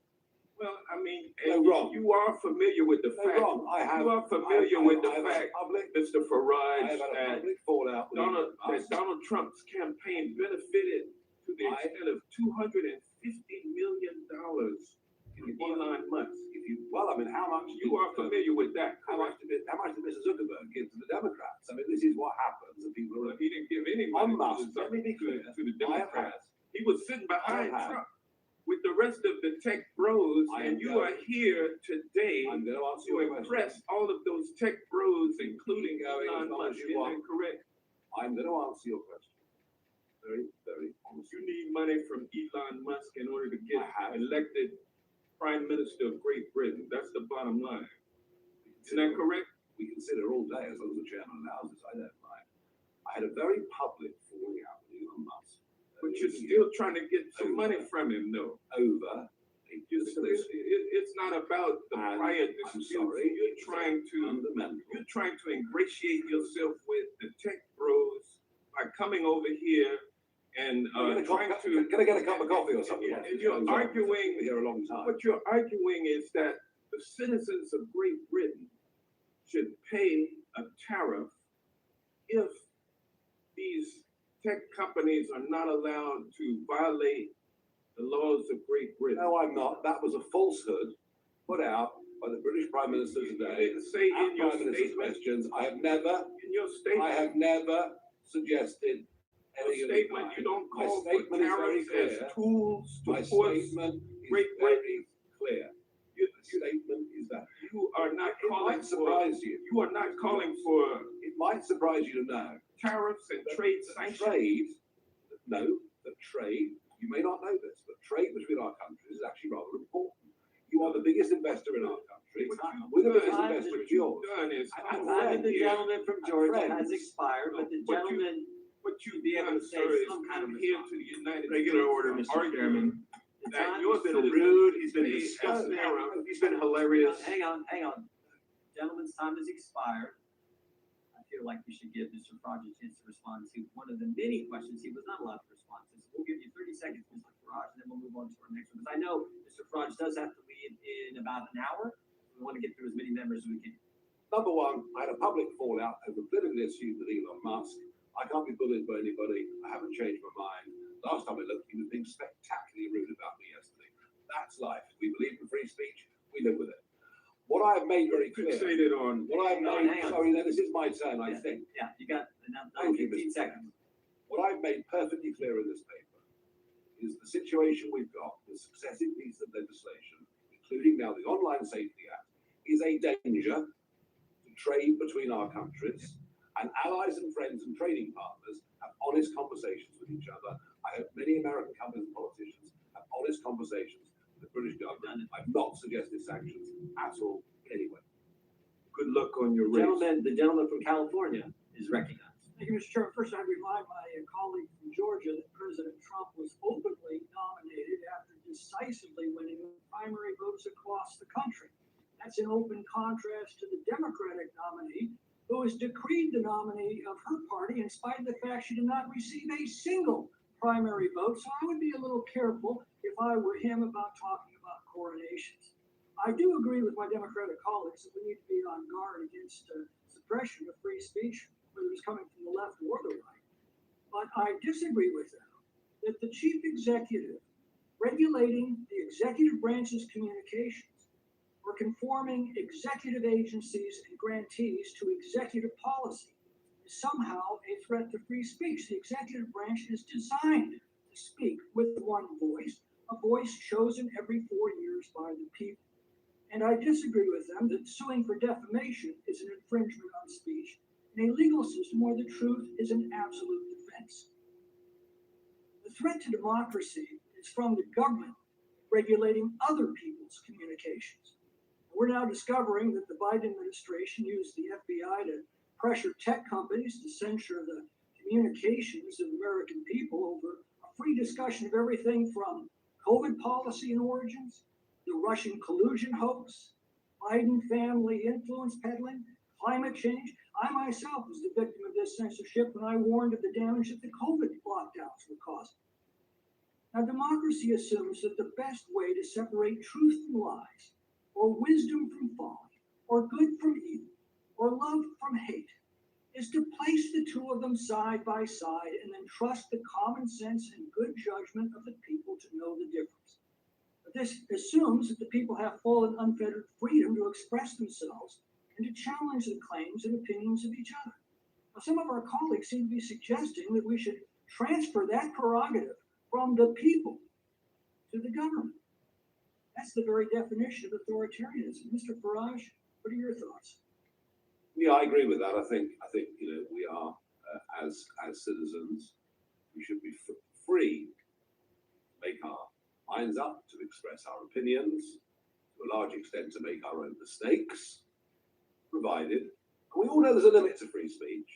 The professor talked about incitement earlier, because we would be absolutely joined together on that. We don't want incitement. We don't accept incitement. And if people put out something irrational or insightful, but very quickly put their hands up and apologize and learn their lesson, that's kind of how the world is. I do not want government to be the arbiter of what I should think. We have a word for that. It's democratis.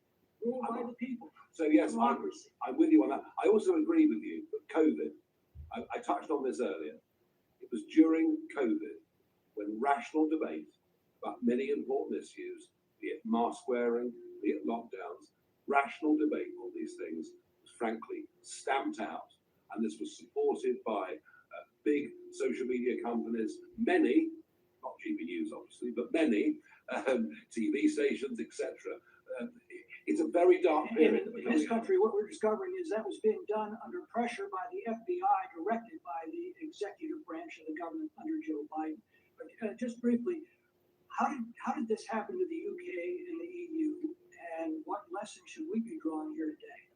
Well, we joined the EU half a century ago, or the EEC as it was then called. It was a huge mistake, in my opinion. We forgot about common law, kind of law that you guys have always enjoyed too. We sort of gradually transferred to a European way of thinking. We incorporated a Human Rights Act, which kind of meant really that, as opposed to being born free, under a human rights regime, the state gives you your rights, which you're supposed to be incredibly grateful, but they can take them away whenever they like. So we lost our bearings. The UK lost its way. It became obsessed about doing things the European way. Countries, frankly, that don't have that history of liberty, freedom, and democracy that we do. Well, finally, what do you see as the shape of things to come? Are we going to regain these freedoms or lose them? Well, ultimately, the people have to get what they vote for. And one of the reasons that we are seeing an extraordinary political revolution is happening in parts of Europe. And if you believe the polls, what is happening in the United Kingdom right now is we want a government that comes in and gets rid of all these laws and starts again. Starts on the basis, yes, we want to try and protect kids. We will do whatever we can that is practical to protect kids from serious harm online. But we will get back to the idea that I can insult you, you can insult me, Mr. Raskin and I can have our chats, but we do it, in a spirit that's not insightful and in a way that honors those who built our great countries. Thank you. Gentleman yields back. Well done. Gentle lady from Washington is recognized. Thank you, Mr. Chairman. It wasn't too long ago that Democrats and Republicans on this committee together agreed to undertake a 16-month investigation into the anti-competitive practices of big tech companies. I represent many of them in Seattle, and proposed bipartisan legislation, which actually passed this committee, to restore fairness and competition for consumers and small businesses. That included the American Choice and Innovation Online Act, or ACOIA, which included similar common sense structural solutions to what the EU included in the Digital Markets Act. And it was a real recognition that these big tech companies are squelching competition and innovation, and that hurts consumers. It's a big turnaround then that suddenly the Republican majority wants to do something as absurd as use trade negotiations to help bolster big tech in Europe when EU has undertaken the very smart solutions that fight back against big tech monopolies and protect consumers and small businesses.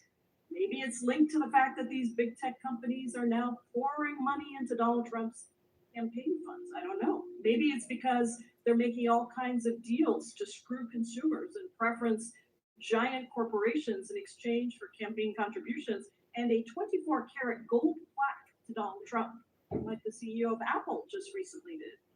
Seems to me that the Republican Party has suddenly turned its back on small businesses, on competition, on innovation, and yes, even on free speech, which is apparently the topic of discussion today.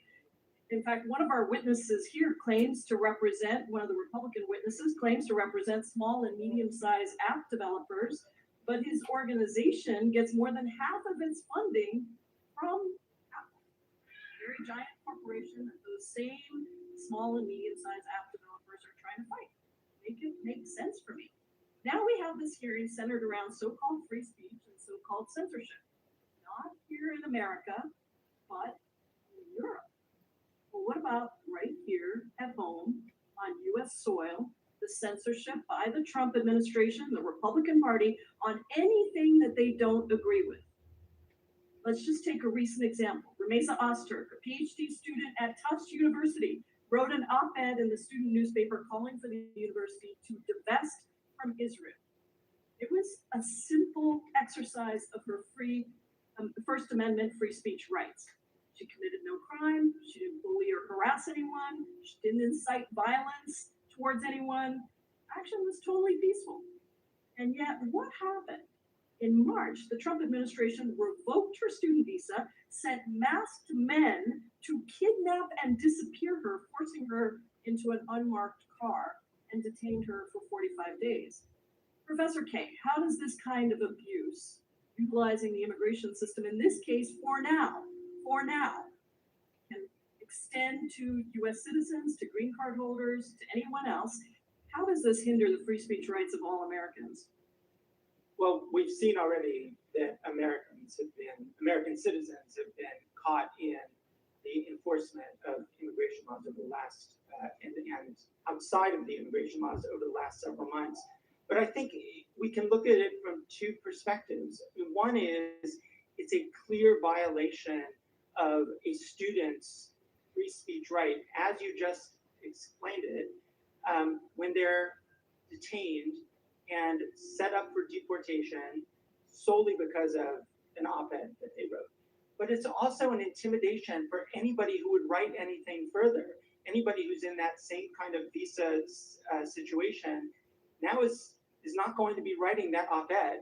And that's not just a harm to them. That's not just chilling their speech. That's also a harm to all of us who would benefit from hearing those kinds of views. In fact, right now, the Trump administration is reviewing all social media of visa applicants to see if they've posted any anti-Trump or pro-Palestinian sentiments. How does that affect our free speech rights? Well, it's the same answer. It's a deterioration of our public debate in this country. It's exactly this kind of, I think that Mr. McClintock had said before, putting side by side different ideas. And that's an interference with that. So quickly, another example. In June, a Spanish language reporter named Mario Guevara was live streaming a gathering of Americans protesting against Trump's immigration policy. The police arrested him on bogus misdemeanor charges that were later dropped. A few days later, he was detained by ICE. Now we've got a government that arrests a student for writing an op-ed, filters the speech of visitors, and arrests a journalist for covering a protest. How does that compare to free speech practices in other countries? Well, it does compare with authoritarians who regularly use law enforcement in order to transform journalism into a crime. This is a major global censorship problem, and we're seeing it in Georgia. And we see it in this context that is not just a one-off. It's part of, I think, a systemic approach to free media in this country. That's one, and perhaps the harshest example, because I understand that the journalist remains in detention, but it's part of a systemic approach, I think. Similar to Russia and China, places like that. Mr. Chairman, I yield back. I have some unanimous consent requests. You want to go now, or do you? Yeah. All right, go ahead. Here. I ask for unanimous consent to enter into the record a letter from the Open Markets Institute. Objection. Another one, a letter from the Tech Freedom Association raising concerns with the FTC's inquiry on censorship. Object. And a final one from it's the App Association, and it's titled "Apple is Top Funder of Lobby Group that Says It Represents Small Developers." Without objection. I'm sorry, Mr. Chairman, I have one more here. Okay, go right ahead. This is an article entitled "The False Choice Between Digital Regulation and Innovation." Objection. Thank you. I yield back. Quickly, Mr. Reed, is your association fighting Apple? Pardon me? Is your association fighting Apple with Fighting Apple? Fighting Apple? We disagree with Apple on multiple issues, as well as for all of our sponsors. Our membership is the small businesses that many of you have met when we've had our fly-in every year. Right. Your association uses Apple. That's where your apps go. I don't think you're fighting Apple. Gentleman from Wisconsin is recognized. Professor Kay, was the Centers for Disease Control correct in 2020 about the handling of COVID? You know, the chairman laid out all the things that we now know are debunked. Was the Center for Disease Control correct in how they went about their business? I'm not a scientist, so I can't speak to that. I mean, I remember the time, like we all did, a time of great fear as to shutting what's down happening. schools, things like that, that have set kids behind. See, because it's to Representative McClintock's point that wouldn't this administration want to change some people that you talked about that are in the Department of Health Services?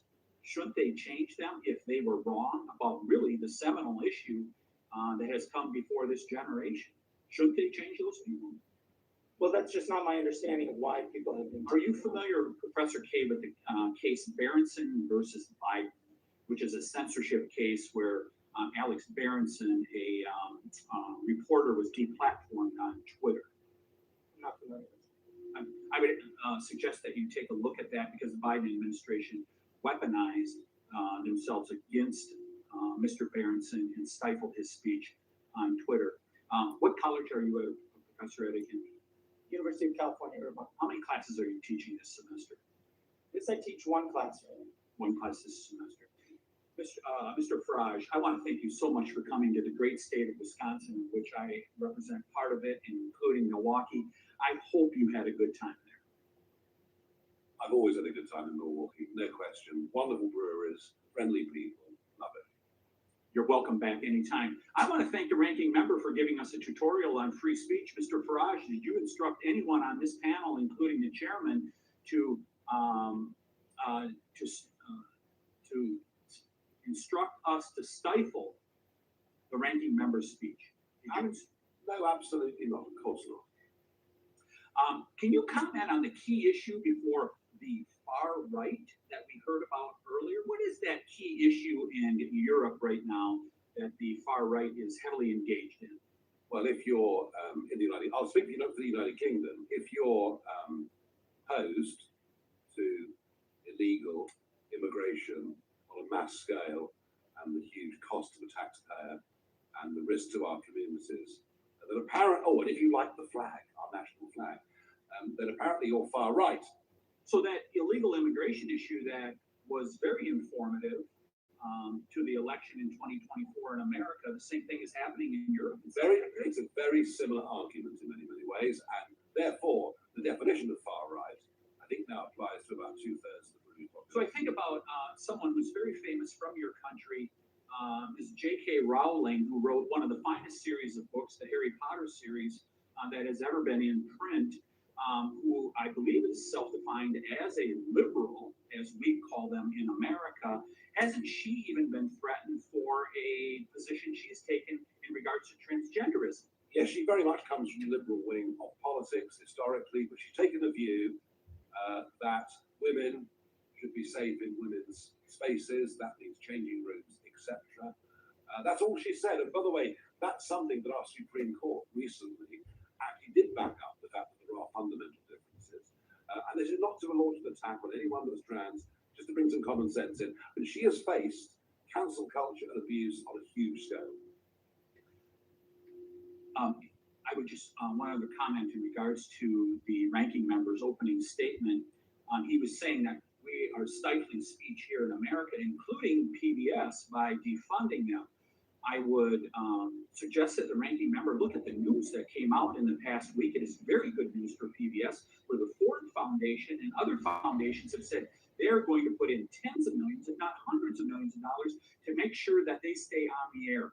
Protecting the American taxpayer, I think that is a great thing that we were able to do with the One Big Beautiful Bill. Final question for Mr. Price. How is the problem going to be fixed? And can America help? Yes, America can help. The spotlight that has already been shown on the problem by the administration, by the amazing work that this committee is doing here, is hugely welcomed by those of us who support human right to free speech. We have people who are suffering under prosecutions, unjust prosecutions in Europe right now. I've outlined a lot of them in my written submissions. And it's only because of the support that's coming from this side of the Atlantic that we're able to see possibly a brighter future. And we will continue those efforts. Thank you. I yield back, Mr. Chairman. Thank you, Mr. Chairman. You know, when I was a professor of constitutional law, I used to teach my students that freedom of speech is like an apple. And everybody wants to take just one bite out of the apple. Somebody doesn't like left-wing speech. There's a bite. Somebody doesn't like right-wing speech. Somebody doesn't like feminist speech. Somebody doesn't like sexist speech. And everybody just wants to take one bite, but if you let everybody take a bite, at the end of the day, there's no apple left. It's all gone. So if you want to defend free speech and you want a society that's defined by free speech, you've got to accept even the speech you oppose, the speech that you abhor. Now, Professor K, we want to try to bring some objectivity to the conversation. I looked up the Reporters Without Borders rankings of every country in the world according to press freedom.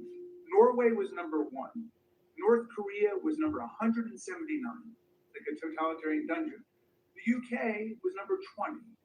The US was number 57 under Trump, down from 45, where it was before. Russia, which some people here lionize, was at 171, right?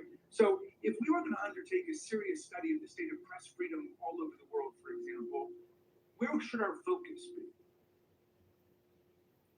I appreciate that question. I have a very long list that I could highlight. But just tell us methodologically, quickly, how we should go about doing it if we wanted to undertake this in a serious way. Absolutely. I mean, I would really use the lens of what do we need as a democracy in order to be well-informed, in order to make choices about our democracy, to make choices about our health. What do we need? We need an open press. We need open government. We need access. We absolutely don't want to see websites scrubbed, as this administration has done. So I would look at it through that lens, through the lens of what we need in order to have a democracy. Gotcha. Mr. Farage, first of all, to be called charming by you, a man of your evident erudition and dazzling brilliance, is undoubtedly a lifetime achievement award for me. So I will hold it closely. But I wanted to ask you about your commitment to the freedom of speech universally. I think it's a principle that you advocate for everyone, not just for people who are in your party or people you agree with.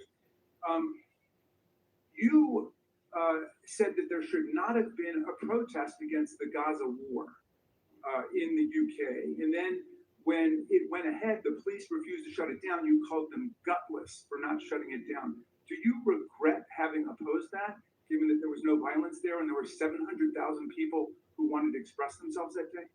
I have not opposed people standing up and protesting in favour of people living in Gaza at all.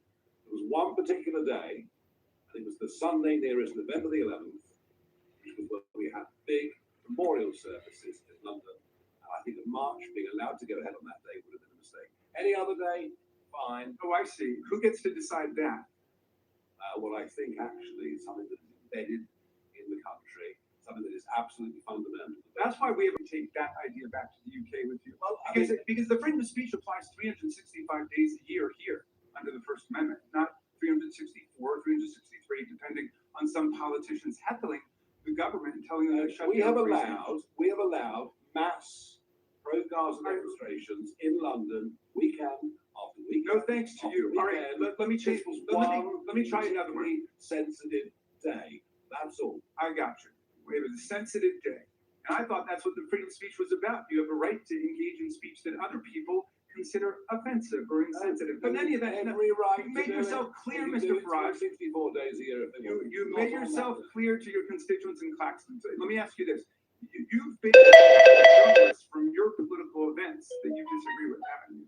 No, in fact, I'm the only. Really? At your convention, you didn't ban journalists and revoke their credentials? You know, I take the average press conference, I take 25 questions. No, that wasn't my question. Mr. Farage, we're politicians, so we see what you're doing. I'm asking you a direct question. Well, thank you. I'm asking you a direct question, and I hope you can answer it. Why do you ban journalists who oppose your views from coming to your events? Why did you tell your party why did you tell the local government not to do interviews with your local newspaper? I am the most open person. Any journalist. Undoubtedly, you're the handsomest man in the world. But I'm asking you a different question, okay? But that's not my question. My question for you is, and it's legit, why do you ban journalists that you disagree with from your political events, like from your convention? Okay, you say you've never done that. I can't think, if I go back the last 25 years, I can't think of banning anybody. But I mean, maybe somebody else did, but I see. It was somebody else who did. I take more questions. All right. Do you have any objections added up together? Okay. Mr. Price, let me ask you. You're an honest man. Do you have any objection to the things you've heard about what Donald Trump is doing in the United States of America, going after law firms, for example, banning them from federal buildings and federal courthouses, stripping them of security clearance, saying they can never get federal jobs or contracts because he doesn't like something one of the lawyers at the firm did? Do you think there's a First Amendment problem with that, as our courts have found? There's a lot of information you put into that. It's good to talk to you again after London. Yeah, have you followed that at all? I haven't. I have. For a few months. Okay, do you have any problems with anything Donald Trump has done with respect to free speech and freedom of expression in America? Or you just haven't followed it? Not as well. There are plenty of people here that are informed on American matters. And we are. So thank you very much, Mr. Chairman. Thank you for your indulgence. I think the gentleman, my guess is Mr. Farage express questions probably as often as President Trump does. These are two guys who aren't afraid to talk to the press and take any question that comes to them. We've seen that displayed time and time again. The gentleman from California, Mr. Kiley's right. Thank you, Mr. Chairman, and it was an honor to be with you and the ranking member as we had the chance to see firsthand what's going on in the EU and in the UK. Maybe this Raskin Farage show could become a recurring event. It's very interesting on both occasions. But I'd actually like to direct my questions to you, Mr. Price, at first. It's good to see you again. I think that those of us on the trip were really alarmed by the ways in which the tide is turning against free speech in the UK and the EU. And I think that there actually was quite a bit of bipartisan agreement among the members of our delegation on a number of these issues. So I was hoping you could give us a little context of what you think explains this. And I think that we understand that not every country needs to have has a First Amendment or needs to have the exact same standards or the exact same exceptions or the exact same ways that the law is applied. But we've always, I think, felt it important that we have an alliance with our European allies around the issues of freedom that stands in contrast to authoritarian regimes around the world, like in Russia, like in China, places where they don't have free speech. And so to the extent that these values are fraying among our allies, then it really harms our ability to stand up for the values of freedom around the world. So what do you think is going on? How can we sort of strengthen our alliance with our European allies around the issue of freedom of speech? Thank you, sir. Well, we've seen sadly over many decades, and it's accelerating, has been a consistent use of overbroad, vague laws to crack down on speech that's regarded as provocative or unorthodox. And I can give you, and I have given examples of clients that I'm involved in representing, where they've been simply speaking about their faith publicly, where they've been offering to talk to people. So things have reached a crisis point, though, and this is why I think it's important that Vice President Vance and the administration have intervened. And one thing I would say, without divulging any contents of conversations, but Representative Raskin and I had quite a good conversation about just how bad things have become in Europe. And I agree with you. I think there is a bipartisan realization, particularly on this committee, and I commend the work that it's doing, about the nature of the problem in Europe. But with the TSA, though, we find then the European Union stepping into speech, regulating it, and bringing that restrictive model global. And this is where I think really the work that's happening here is crucial, because we can't allow that to happen, because we're going back to COVID-style censorship all over again. Thank you. And of course, it's doubly concerning when this actually implicates the free speech rights of Americans. But I would hope that moving forward, we can try to work with our counterparts in Europe to try to get back to having these shared values around freedom of speech, and we don't continue to see a divergence. Mr. Reed, I also wanted to ask you about the DMA, because based on, I know you represent smaller app developers, but we also spoke with folks who represent Apple and Facebook and others, and it's a matter of public record the way that these companies are now sort of uniquely targeted under this law and the similar law in the UK. And honestly, it caused me to sort of see some of the ongoing negotiations around tariffs and other issues through a somewhat different lens, because the way that American companies are being targeted with the DMA really is a tax or imposes or the direct transfer of wealth from our country overseas. And these are some of the sort of non-tariff barriers that American countries are now facing. So could you give us your perspective on that and the DMA more broadly? Right. It's ironic that, as you say, it's a non-tariff trade barrier, but the ultimate biggest loser is usually the smaller and medium-sized companies. Earlier, we heard a member of this committee just talk about bills here in the United States. The irony of those who supported those bills were also billionaire companies. We joked about the fact that it was the trillionaires versus the billionaires who went to war. And the problem when that happens, if any of you run a small business, is the small guy gets crushed. And what's happening with the DMA in Europe is their desire to put pressure on the US companies means that there are fewer services, fewer features, and less trust are available for the smaller businesses to take advantage of. And that's how we get crushed. And that ends up being as you say, a non-tariff trade barrier, because it puts the very companies that could compete with these giants at a disadvantage when they have to meet those new tests. Thank you. And I think that this is going to be an important issue for us to remain focused on, is how we can alleviate these barriers that our companies are facing that honestly are hindering innovation in Europe as well. I yield back. Yield back to the chair. Real clear on the most recent situation. Maybe I'll direct this to Mr. Farage. So Graham Lineman is an Irish citizen who posted something while in America and then gets arrested when he goes to the UK for some quote offensive post online. Is that accurate? That is absolutely right. Yeah, that's where this is all headed. That's exactly where this is all headed. The gentleman from California who accompanied us on the trip, when we were so glad that he did, is recognized for 5 minutes. Thank you, Mr. Chair, and I also appreciate being invited on a trip and spending time with you and our ranking member, Raskin. Very informative. Interesting looking at the DMA, winners and losers, unintended consequences. According to a recent report commissioned by the EC, the future of European competitiveness, only 4 of the 50 top tech firms in the world are actually in Europe. As a Californian, I found it very interesting that a lot of the European entrepreneurs move out of Europe, move to the US, specifically California, to grow, and then possibly move back to Europe. I'm a Californian, so the health and welfare, the interests of California firms is interesting to me. And seeing hundreds of millions of dollars in fines under DMA's nebulous violations being levied against California firms, money that could be best spent on R&D in many ways, is very bothersome. I care about encouraging California entrepreneurs. We have the most successful entrepreneurs in the world today, yet they are essentially being targeted by the EU and other foreign regulations. California, this money is better, again, invested in creating jobs in California. And by the way, a lot of these firms that are actually being fined actually pay taxes in California. Today, California recently passed up Japan, become the 4th largest economy in the world. California is the number 1 producer of ag products in the world.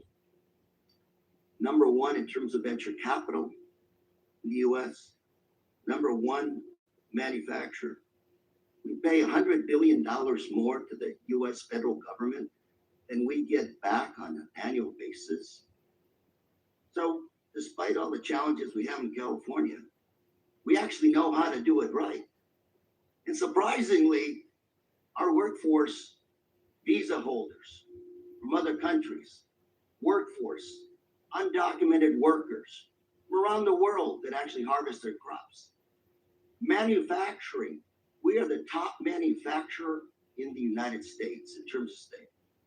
A lot of undocumented workers there. So California, we actually can manage pretty well. Best managed state, I would argue, in the union. So Mr. Reed, I'm going to ask you, given your association with these small firms, how is the DMA affecting our California firms as they try to grow in the European Union? The ex-ante regulation creates barriers of entry. What do you mean by ex-ante? Explain that to me. In simple terms, it means that the European Union is determining the behavior before the bad act has happened. It's before it happens. So they're fining before the actual behavior? They're not just even fining, they're setting the rules by which you could be fined. They are, the best way to think about it is they're saying, mother, may I?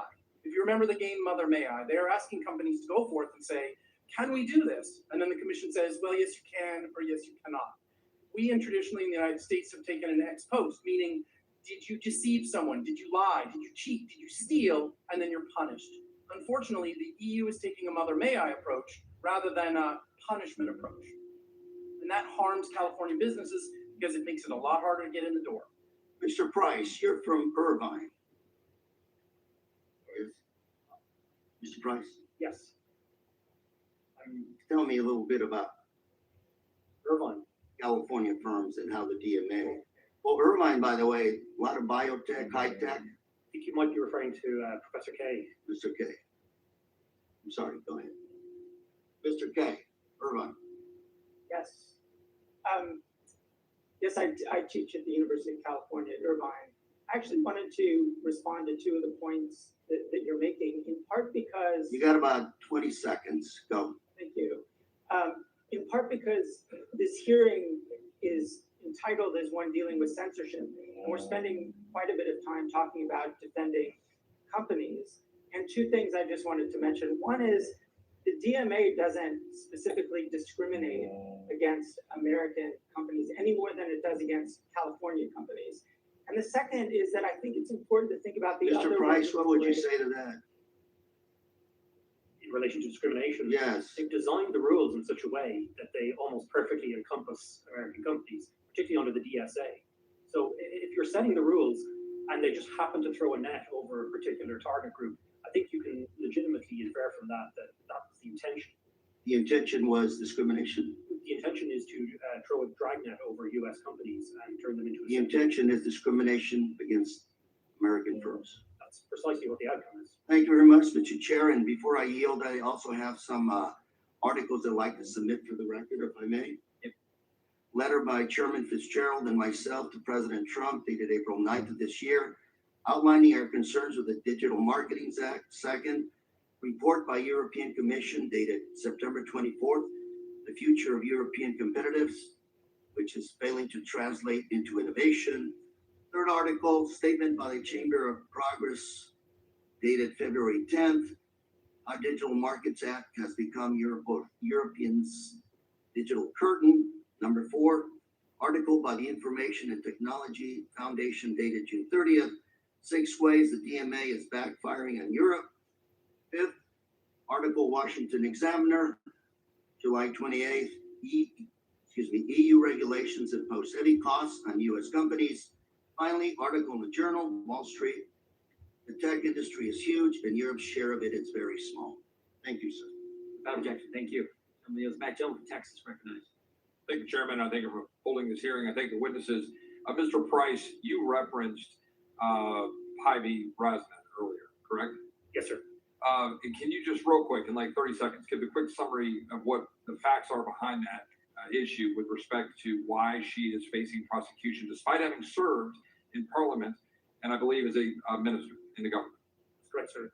Over 5 years ago, she posted a tweet with a verse from Scripture, and in that tweet, she objected to her church, the Finnish Evangelical Lutheran Church, using church funds to fund the Helsinki Pride Parade. For that, then, criminal proceedings were launched against her.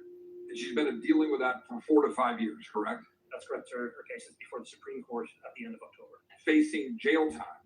Facing significant fines. And for having expressed her faith with respect to issues involving marriage in the context of a Bible verse, correct? That's correct. And so now we've got, as the chairman eliminated a moment ago, we've got this issue involving Graham Linehan, who here in the United States made a joke and then is arrested in the UK, correct? Yes, he's being arrested, or he was arrested for comments that he posted here. And that's correct, Mr. Farage, you agree? It is. And that joke had something to do with, as I've looked it up, trans-identified males in female-only space, and he made some joke about that issue. That's exactly right. And so we've got now someone being arrested for alleged transphobia or some sort of hate comment involving a joke on another continent. Now, in the meantime, we've had Mr. Farage talking about Lucy Conlon, right? And her fate, which I understand she got sentenced something like 31 or 32 months for having put out a social media post. Now, that social media post has been alleged to have tied to some incitement. She deleted the post, but the post was in response to violence, right? And on the heels of a whole lot of issues involving crime in the UK. Whatever the connection is, right? We're saying there is crime in the UK. Now, here's my question, Mr. Farage. How do you feel from the standpoint of borders in the UK? Are open borders healthy for either the United States or the UK? No, they're disastrous. And are they having a deleterious effect with respect to crime and culture in the UK? Yes, they are. It's been a debate that's been very difficult to have without being screamed at, but we are now having that debate. And so now we've got a moment here where we've got someone being put in jail for putting out something in social media that is allegedly transphobic.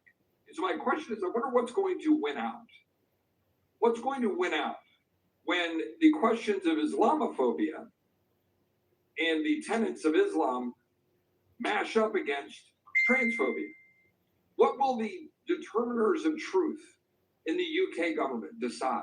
What will those who make decisions about what we can say and what we cannot say do when these worlds collide? Would you have any comment on that, Mr. Farage? In the Lucy Connolly case, it's very interesting that this horrific murder of 3 young girls happened. The country was in very deep shock, very deep shock. The government deliberately withheld the truth about who the perpetrator was. And it led to a sea of speculation. It turned out ultimately the man that committed those murders was in fact UK born, had not come over on a boat, as was being said on social media. Just goes to show that actually, however bad the news is, people deserve to know the truth about a situation. It stops that frenzy of speculation. Who's going to win these great battles? I think that there is a growing silent majority, certainly in my country, who object to the 2-tier concept that, Lucy Connolly gets 31. And by the way, there were mitigating circumstances for what she said with her own personal situation, but she's arrested very quickly. She's threatened, if she pleads not guilty, she'll go straight to prison and be on remand until the trial, and goodness knows when. We're not defending what she said, but she recognised her error in a moment of anger and passion and upset, and she withdrew it 3.5 hours later. I think the answer, Mr. Roy, is that the silent majority will win. The silent majority will win. Good will triumph over bad, and common sense will be returned. It won't happen quickly. It won't happen quickly. As I've already outlined, there is coming down the tracks an Islamophobia law, which would divide speech even more widely than it is now. But in the end, common sense, decency will win. Is Sharia law consistent with Western values? No. Thank you. I yield back. Gentleman yields back. Gentleman from Florida is recognized. Thank you, Mr. Chairman. Mr. Farage, thanks for being here, coming across the pond. I'm sorry to hear you're leaving the hearing early. Well, it's not a question of leaving the hearing early, but I do have other things to do. Oh, where are you going? I'm so sorry about that. It's okay. Where are you going? It's not lunch, I promise you. It's not lunch. You're not going to have lunch. I don't think so, no. No lunch. You're meeting with the president? I can't remember what the schedule is. You can't remember if you're meeting with the president. I'm being very polite, and I'm not going to tell you what I'm doing this afternoon, but I can assure you that... But there's the free speech hearing. You're not going to tell me what you're doing this afternoon? Free speech is one thing, discretion is quite another, too. Okay. All right, so you're leaving to have lunch with the president. So, Mr. Farage, I have a question. Have you heard about the Epstein thing that's going on here? I have. You have? What do you think about it? I'm not going to give comment on anything happening in America. I'm here as a witness. Perfect. I'm here as a witness. I'm here as a witness for what is happening in the United Kingdom and in the Europe. Perfect. Let me just go through it. So it's been 9 months, right, since we've been meeting in these hearings. We've not had Pam Bondi here, even though we have jurisdiction over the Department of Justice, not Dan Bondi. The gentleman yield. Nat Caspertel. I will 100%. We'll go back for it. Let me just do my thing. Okay. Well, I'm just going to correct. Cash Patel's coming in I'll give you an extra 10 seconds. Cash Patel, Director of FBI, is coming in 2 weeks, and the Attorney General is coming in 4 weeks. Fantastic. But still, we're not doing that this week. The week we're having votes on the Epstein thing.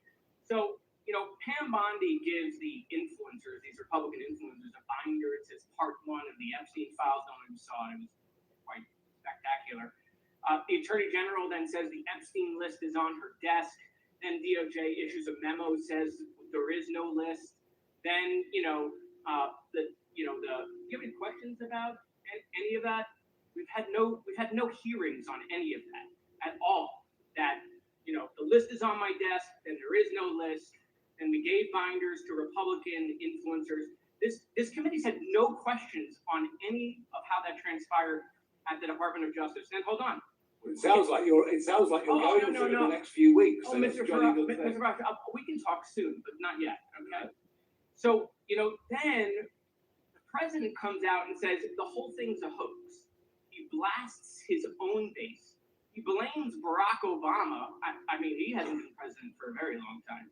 Republicans then in committee vote against the release in the Rules Committee. Then Republicans refuse to go back in the Rules Committee because they're getting blasted for their vote, getting crushed by their own base. Congress leaves a day early. Then the administration sends the Deputy Attorney General to meet with Maxwell in jail. He happens to be Trump's former personal attorney. She says something favorable about the president. Miraculously, she gets transferred to a minimum security prison. The president starts talking about how he has the right to pardon her if he wanted to. The leaks to the Wall Street Journal then stop. We come back from break. We have the Massey petition. Comer does a document dump where 97% of these documents are already public. How long has he had those documents? Why hasn't he released them for the last 6 weeks? Does it the day of the vote? Then Republicans drop a non-binding resolution trying to kill the Massey discharge petition. The White House said passing the Massey discharge petition is a hostile act. Wow. That's a lot of distraction and deflection and misinformation. Wait, passing a discharge petition to release the Epstein files, the White House said would be a hostile act. No, we have no questions about that. But why? Why is it that we're spending so much political capital to keep this list from coming out?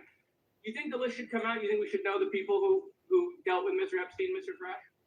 I thought I was coming to a hearing on free speech, not process. Oh, but listen, here's the good. It sounds like you're discussing process. No. Do you think the list should come out? I have no opinion on it. I don't know at all. So we have victims that were sexually abused by potentially people in power, and we don't know who's on the list. I'm very happy. Hold on, Mr. Farage. We don't know who's on the list. We don't know who's on the list. We don't know if the president is or is not. I'm not going to say he is or isn't. I'm just going to say these are weird behaviors. We don't know that there aren't other people in Congress that are on the list. Right? We have no idea. You think the list should come out? You think people in power should be held to account for these victims who have been sexually abused and assaulted? You think the list should come out? I think that I'm very happy to come to a different hearing where you talk about legal process. Okay. Well, the gentleman yield for a quick question. Were you aware that he has already called for the Epstein file to be released? It's been reported that he has called for it to be released. Oh, yeah, right here. Just to refresh your memory. I happen to have this. But that's not random. But that is not. Look, you can ask me if you like about Do you agree social with security yourself? policy. Do you agree with yourself? We are here to discuss free speech. Hold on. It's awkward for your lunch after this. Do you agree with yourself? No, it isn't at all. Okay. Mr. Chairman, I'm just curious. This committee has jurisdiction over that person. Why have we allowed Comer to cover this up for the last couple of months? As I said, why is this committee not? I said 6 weeks ago that we will have the FBI director in, we will have the attorney general in, and we are doing that in 2 weeks. You can ask all you can go through that whole list. You can do whatever you want to do. With I got lots of questions for the FBI director, including the whistleblower who came forward and told him that Adam Schiff leaked classified information. I want to ask him about that as well as the issues you all want to ask him about. That's why he's coming, so we can ask all these questions and follow the process, as Mr. Farage just talked about. Gentlemen, from unanimous consent. I'd like to enter the political article into the record that Mr. Farage said the Epstein file should be released. Without objection, the gentleman from Virginia is recognized. Thank the chairman. I want to talk about censorship tools that are being used by Europe and protectionist measures that have major consequences for U.S. companies and free expression worldwide. I'm glad to have you all here to get your views on those issues. Mr. Farage, you called the Online Safety Act a borderline dystopian censorship regime. And many agree, including myself, that the law badly overreaches.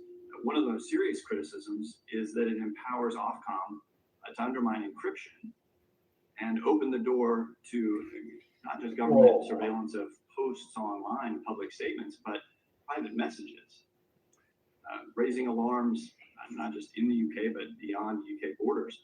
Vice President J.D. Vance has warned this could threaten Americans' privacy as well. Do you recognize that this is not just a domestic issue for the UK, but a global one? And if you become Prime Minister, what assurances would you give allies that the UK will not undermine end-to-end privacy standards?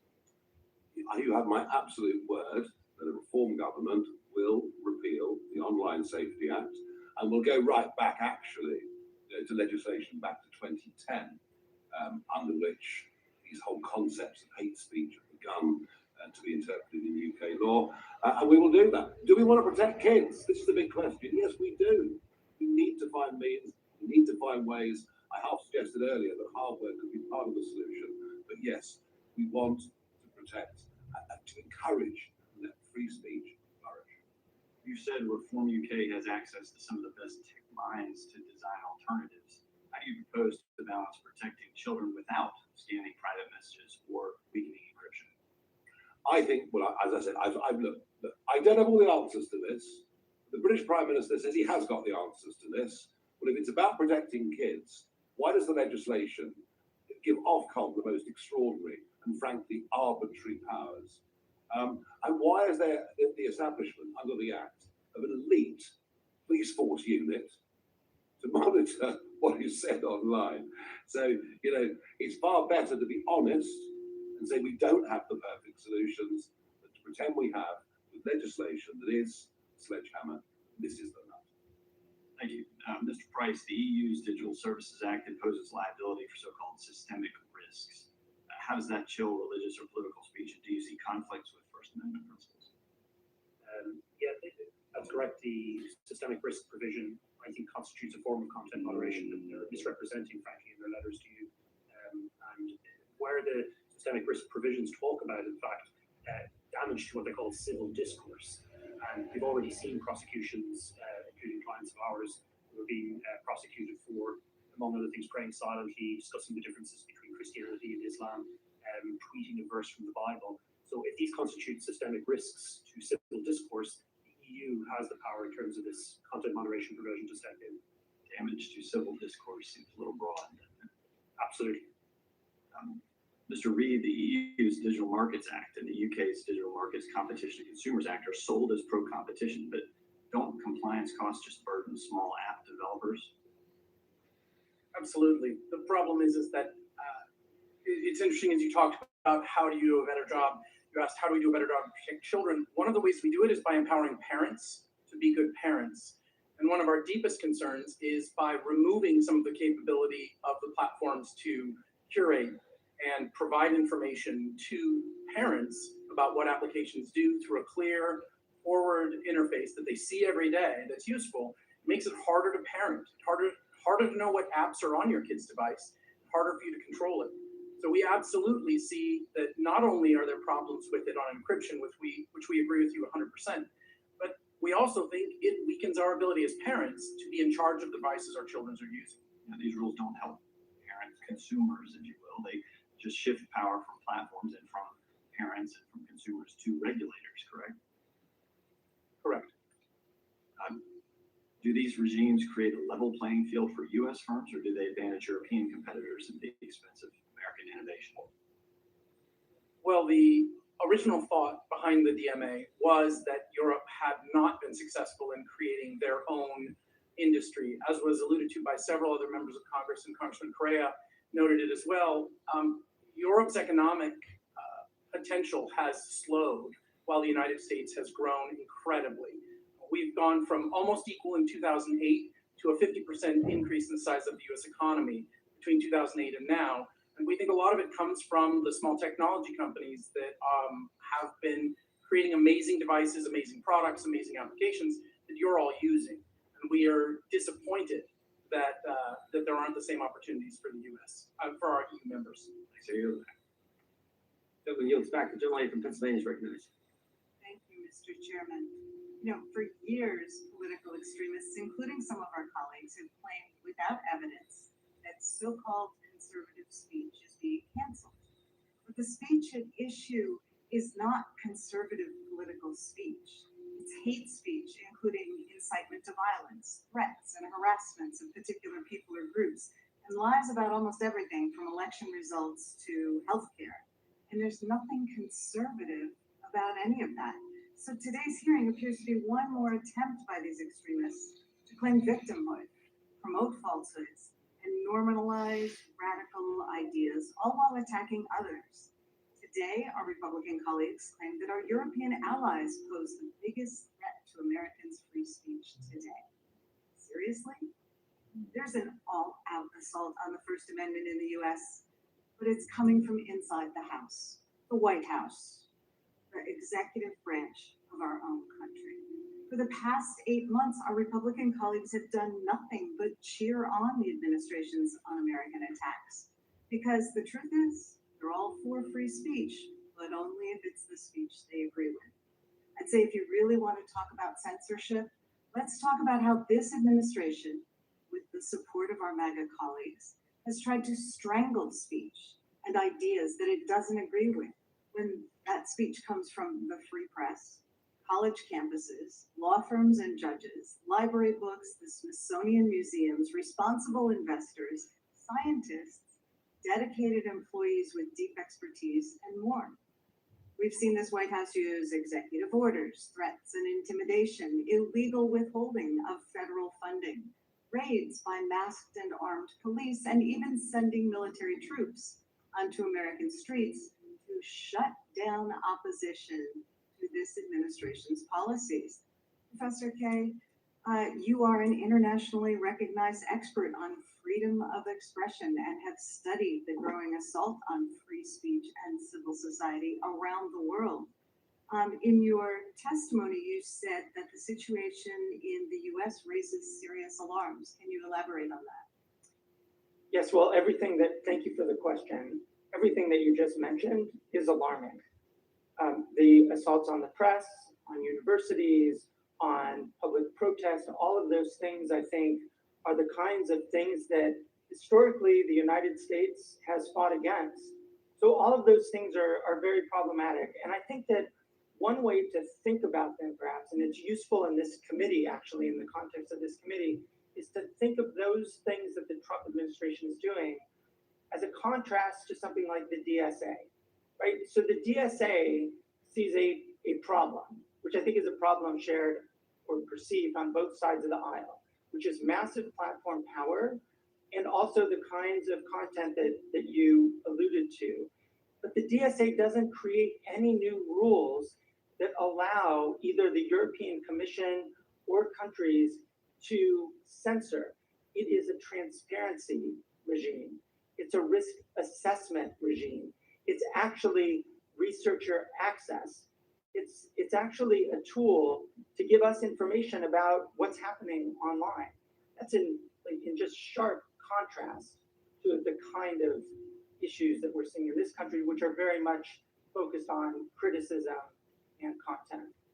Yeah, I think my colleague, Ms. Jayapal, talked about the fact that we had a very robust investigation of big tech in prior Congresses, which has kind of been shut down by a new alliance between big tech and the Republican Party.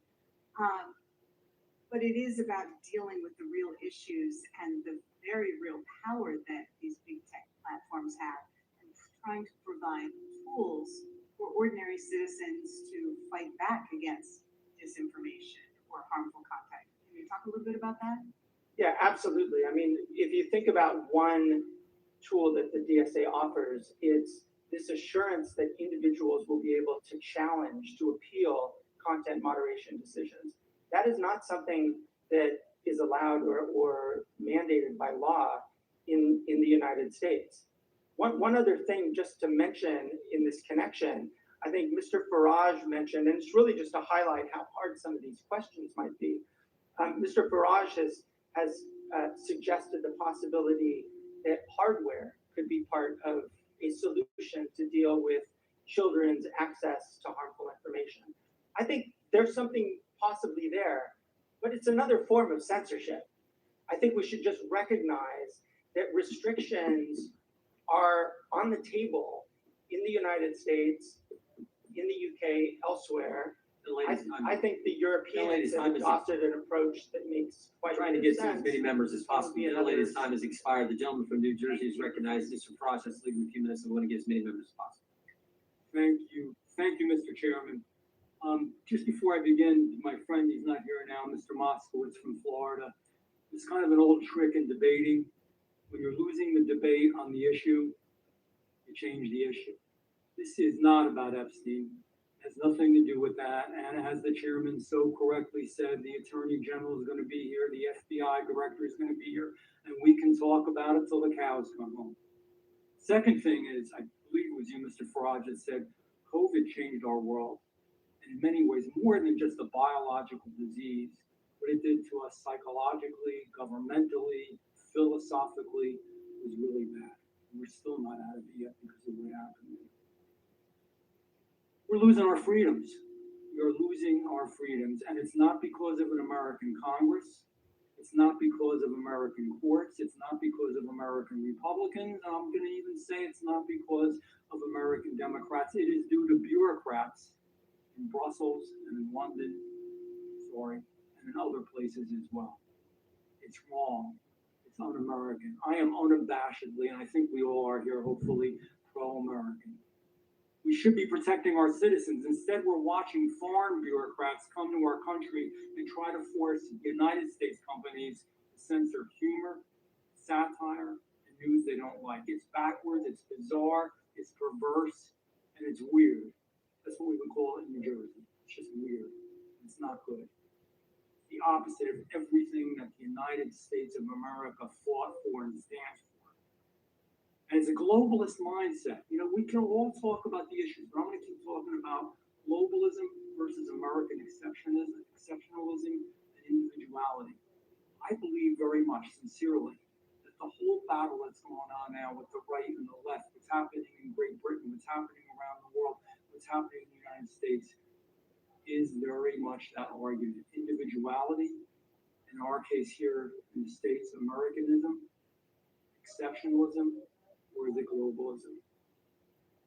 And like the EU's Digital Service Act and the UK's Online Safety Act are the pinnacle examples, and they are, of how upside down things have gotten in the effort to globalize our society. And that is the ultimate showdown. It is resulting in our losing of our freedom, losing our influence. And the only winner here are some countries in Europe, Russia, China, and others. Europe is spending their time attacking American tech companies, dictating how our platforms operate, how our technology operates, and punishing people for exhibiting free speech. The European model, I'm sorry if I offend anyone, but it is wrong. We fought a revolution to defend ourselves. Men and women pledged their lives, their treasure, their sacred honor, that they wouldn't have to go through this. And we never thought that Americans would be stripped of that. That's why this moment is so serious. It's more serious than most Americans and people realize right now. And you know, for generations, we thought if we were ever attacked, it was going to be a nuclear holocaust. We thought it was going to be the domino theory. We thought it was going to be world wars. We thought it was so many things. I maintain it's this. If we lose our First Amendment rights and our freedom of speech, we have lost everything. Nothing else matters. Internet technology is being used as a vehicle to make this happen. So I have a question for Mr. Farage and Mr. Price. This hearing is really good, and I'm sure we're going to have some other hearings. But more than hearings and talking about it, what is it tangibly, this is a hard question, that we can do to stop it? What is it? Mr. Farage, I'll start with you. The debate we've had here, I mean, nobody here from any side of the debate has told me that the Online Safety Act is a wonderful piece of legislation. You know, right across the spectrum, you're having your own internal debates about free speech in America, right healthy, and what this committee is for. I want to make this argument. Yeah, I know these companies are very big and very powerful, many of the tech firms. But, you know, governments talk to each other. Yeah, and it needs the American administration and businesses have an honest conversation. Brussels, you won't get a hearing. They are fundamentally anti-American, frankly. And I was there for 20 years.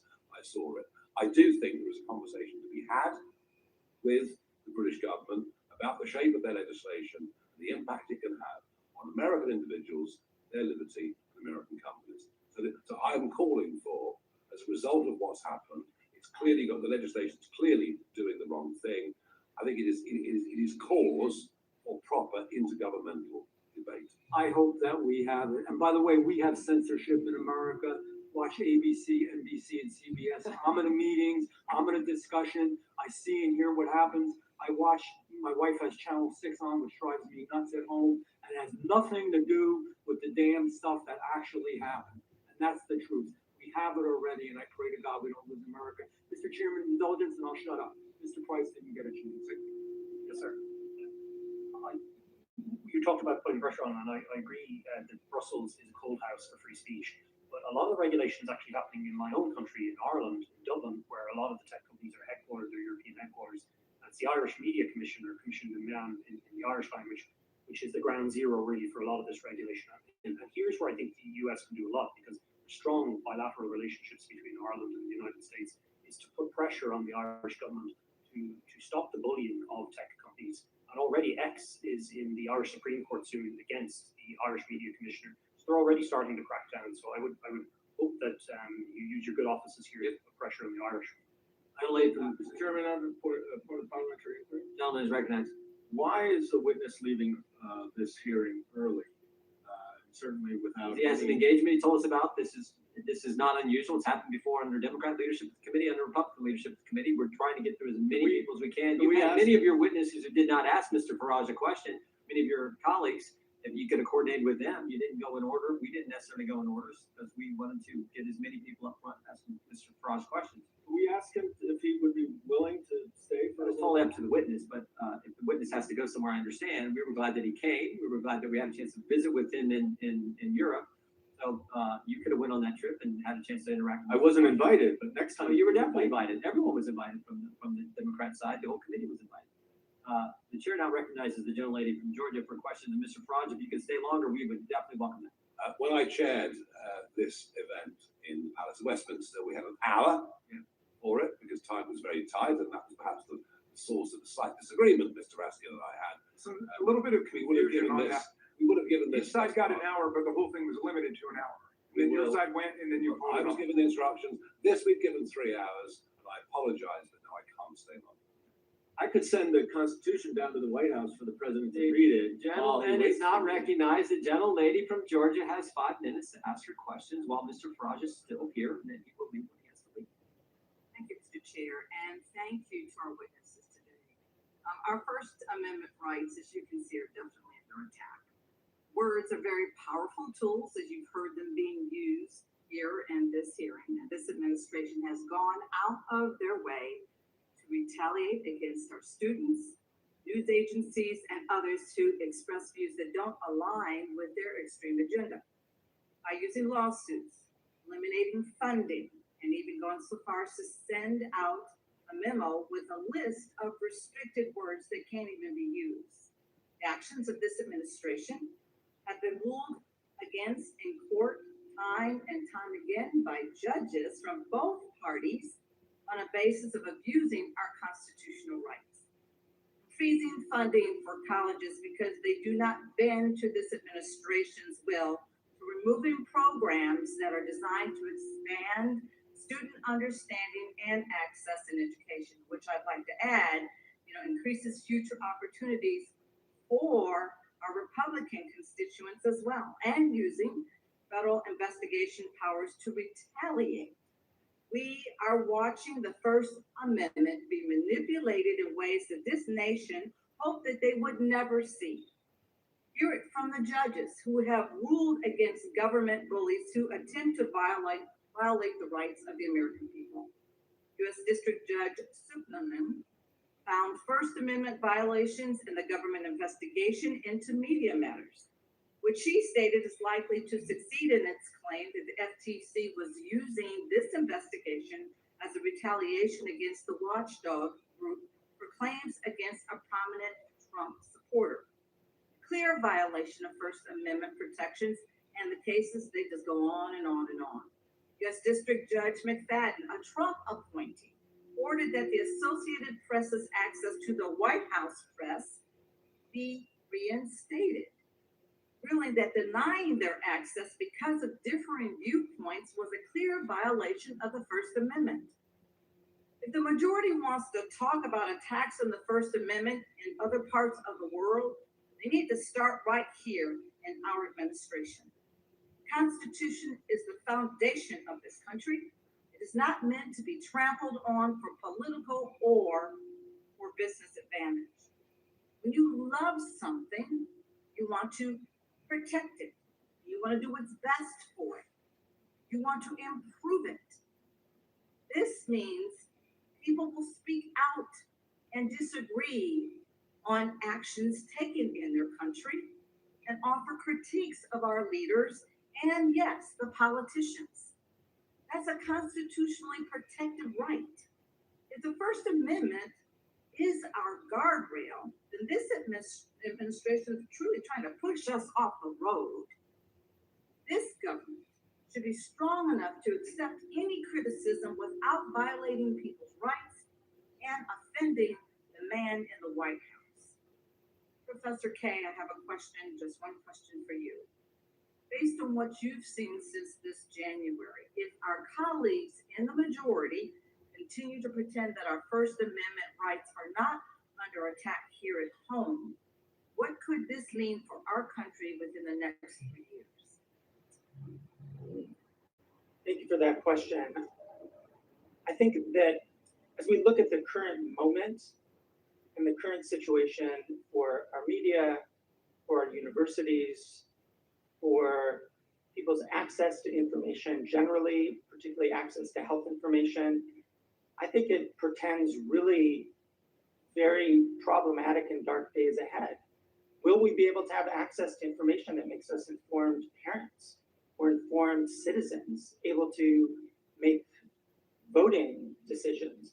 I think that's the kind of future that we should expect if we don't recognize this situation. And I think that the tenor of the conversation could at least recognize that there are violations of fundamental rights to freedom of expression by this government right now. At least recognize it. I know that Democrats in the last 5 years called out the Biden administration from time to time when it did things that it thought was inconsistent with free speech values. I think having that kind of honest discussion and then some real constraint is where the committee should be heading. Thank you so much. I encourage everyone that sees nothing wrong with this administration's retaliatory attacks on expressions of our First Amendment to consider just how much you are willing to give up to appease this man in the White House. At this time, I yield the remainder of my time to our ranking member. There's no time left to yield.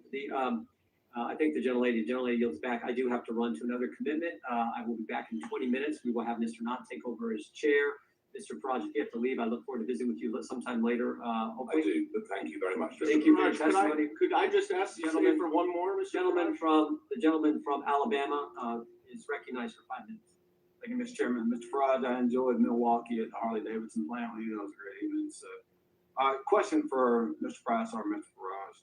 One requirement for speech to be censored as a false communication offense under the OSA is that speech must cause non-trivial psychological or physical harm. What is non-trivial psychological harm?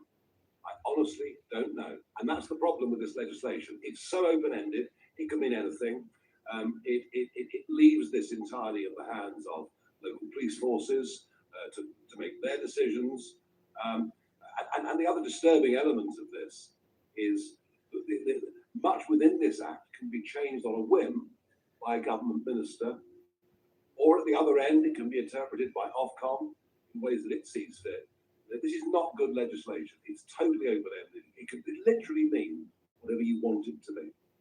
In local law enforcement, I guess, can make that decision on who they decide to prosecute and who they do not. Have we seen it tending one way or the other? I know we've talked about a couple of cases in here. Are there certain people being targeted, you think, with those? Well, that's the fear, isn't it? The fear is that certain communities will be acted upon more harshly than other communities. That creates the impression of a two-tier country. That then breaks down trust in law and order, the democratic system, and everything else. I thought what was interesting overnight was that the boss, Mark Rowley, the boss of the Metropolitan Police, and said, look, we arrested this guy at Heathrow because we had to under the law, but they've thrown it back to the government and say, come on, can you just define more clearly what you want this legislation to mean? And that's why I think it's rotten legislation. It impacts us in ways that we can't yet foresee. It impacts potentially Americans and American businesses, and it needs to be gotten rid of. We need to start again. So, Mr. Price, talking about affecting American businesses, I guess Europe's 440 million people, the U.S. is 300 million people. How do these companies, what do you see down the road for these platforms, these social media platforms, these companies that feel like they have to try and comply if they're going to do business in Europe? In fact, we don't repeal this OSA thing, which I hope Mr. Farage is able to do that with his leadership at some point in the near future. So how does this play out for our companies, Mr. Price, and for free speech in Europe in general? On the corporate side, they're facing a really complicated piece of legislation, and as Mr. Farage outlined, the provisions that are confusing in the Online Safety Act in the United Kingdom, there are similarly extremely confusing provisions in the Digital Services Act. So the mindset has to be one normally of compliance. One company has stood up to this whole regime and is challenging it at every level, and that's X. I hope others join and do the same, because the European Commission, though, really has been quite threatening. You'll recall the Thierry Breton letter, of course, about the Elon Musk's interview with then candidate President Trump. And you'll also see that other members of the Commission have made threatening remarks against companies as well on these so-called voluntary codes of conduct. When X and Google left one of the codes of conduct, the European Commissioner said, well, of course they are voluntary, but we note that you've left them and we'll still hold you on the obligations. And you have Thierry Breton saying as well, you can run, but you can't hide if you leave the codes of conduct. So the whole thing is designed to force compliance, and the hammer that they have, of course, is these enormous crippling fines. It's like 10% on global revenue, if I understand correctly. So for some of these companies, that's a pretty tremendous fine. Absolutely, yeah, of turnover. And I guess, could you, as we're looking through this, it's like almost like people could claim that they were offended or hurt. You hurt their feelings, and then all of a sudden you're a target of this investigation. Is that right, Mr. Farage? Is that kind of? Yes, and frankly, under free speech, we should be allowed to cause offence. And that I should happens be able to quite offend often, you. You should be able to offend me, provided we know what the limits are, and the limits I think we fully understand of incitement, for example. Then we have to get back to, a much freer way of living. And if people say rude things and we don't like them, well, we just ignore them. Like today when you were accused of Russian collusion, I guess that was pretty offensive. Well, I remember the Russia hoax very, very well. We had shades of it earlier on this morning, but not much more than that, I'm pleased to say. Well, thank you. And Mr. Chairman, with that, I'll yield back. Thank you. And we're going to have to go, Mr. Chairman, but thank you very much. Mr. Farage, you can blame it on me. One more. Oh, you're avoiding me. Mr. Farage, thank you. The chair now recognizes the gentleman from New York, Mr. Goldman. I'm sorry to see you leave, Mr. Farage. I actually have much that we agree upon, and was looking forward to your testimony, because it's very nice and refreshing to hear from my GOP colleagues that they are worried about authoritarianism. Mr. Biggs and Mr. McClintock both said that earlier. And I imagine, given what's going on in this country, when the president is sending the military into American cities, is weaponizing the Department of Justice to investigate his enemies, requiring loyalty oaths from all federal workers at risk of otherwise being fired, the list goes on and on. It is reassuring to hear that the Republicans, who have remained stone silent about Trump's authoritarian takeover of our government here, are actually concerned about authoritarianism. And I found it really heartening that Mr. Van Drew said, and I quote, "If we lose our First Amendment rights, we lose everything."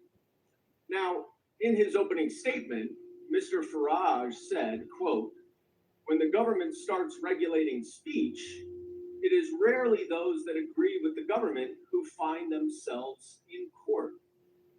And Mr. Farage, I'll ask you the question, is that similar to your concern about suppressing speech that disagrees with the government? Oh, Mr. Farage has left.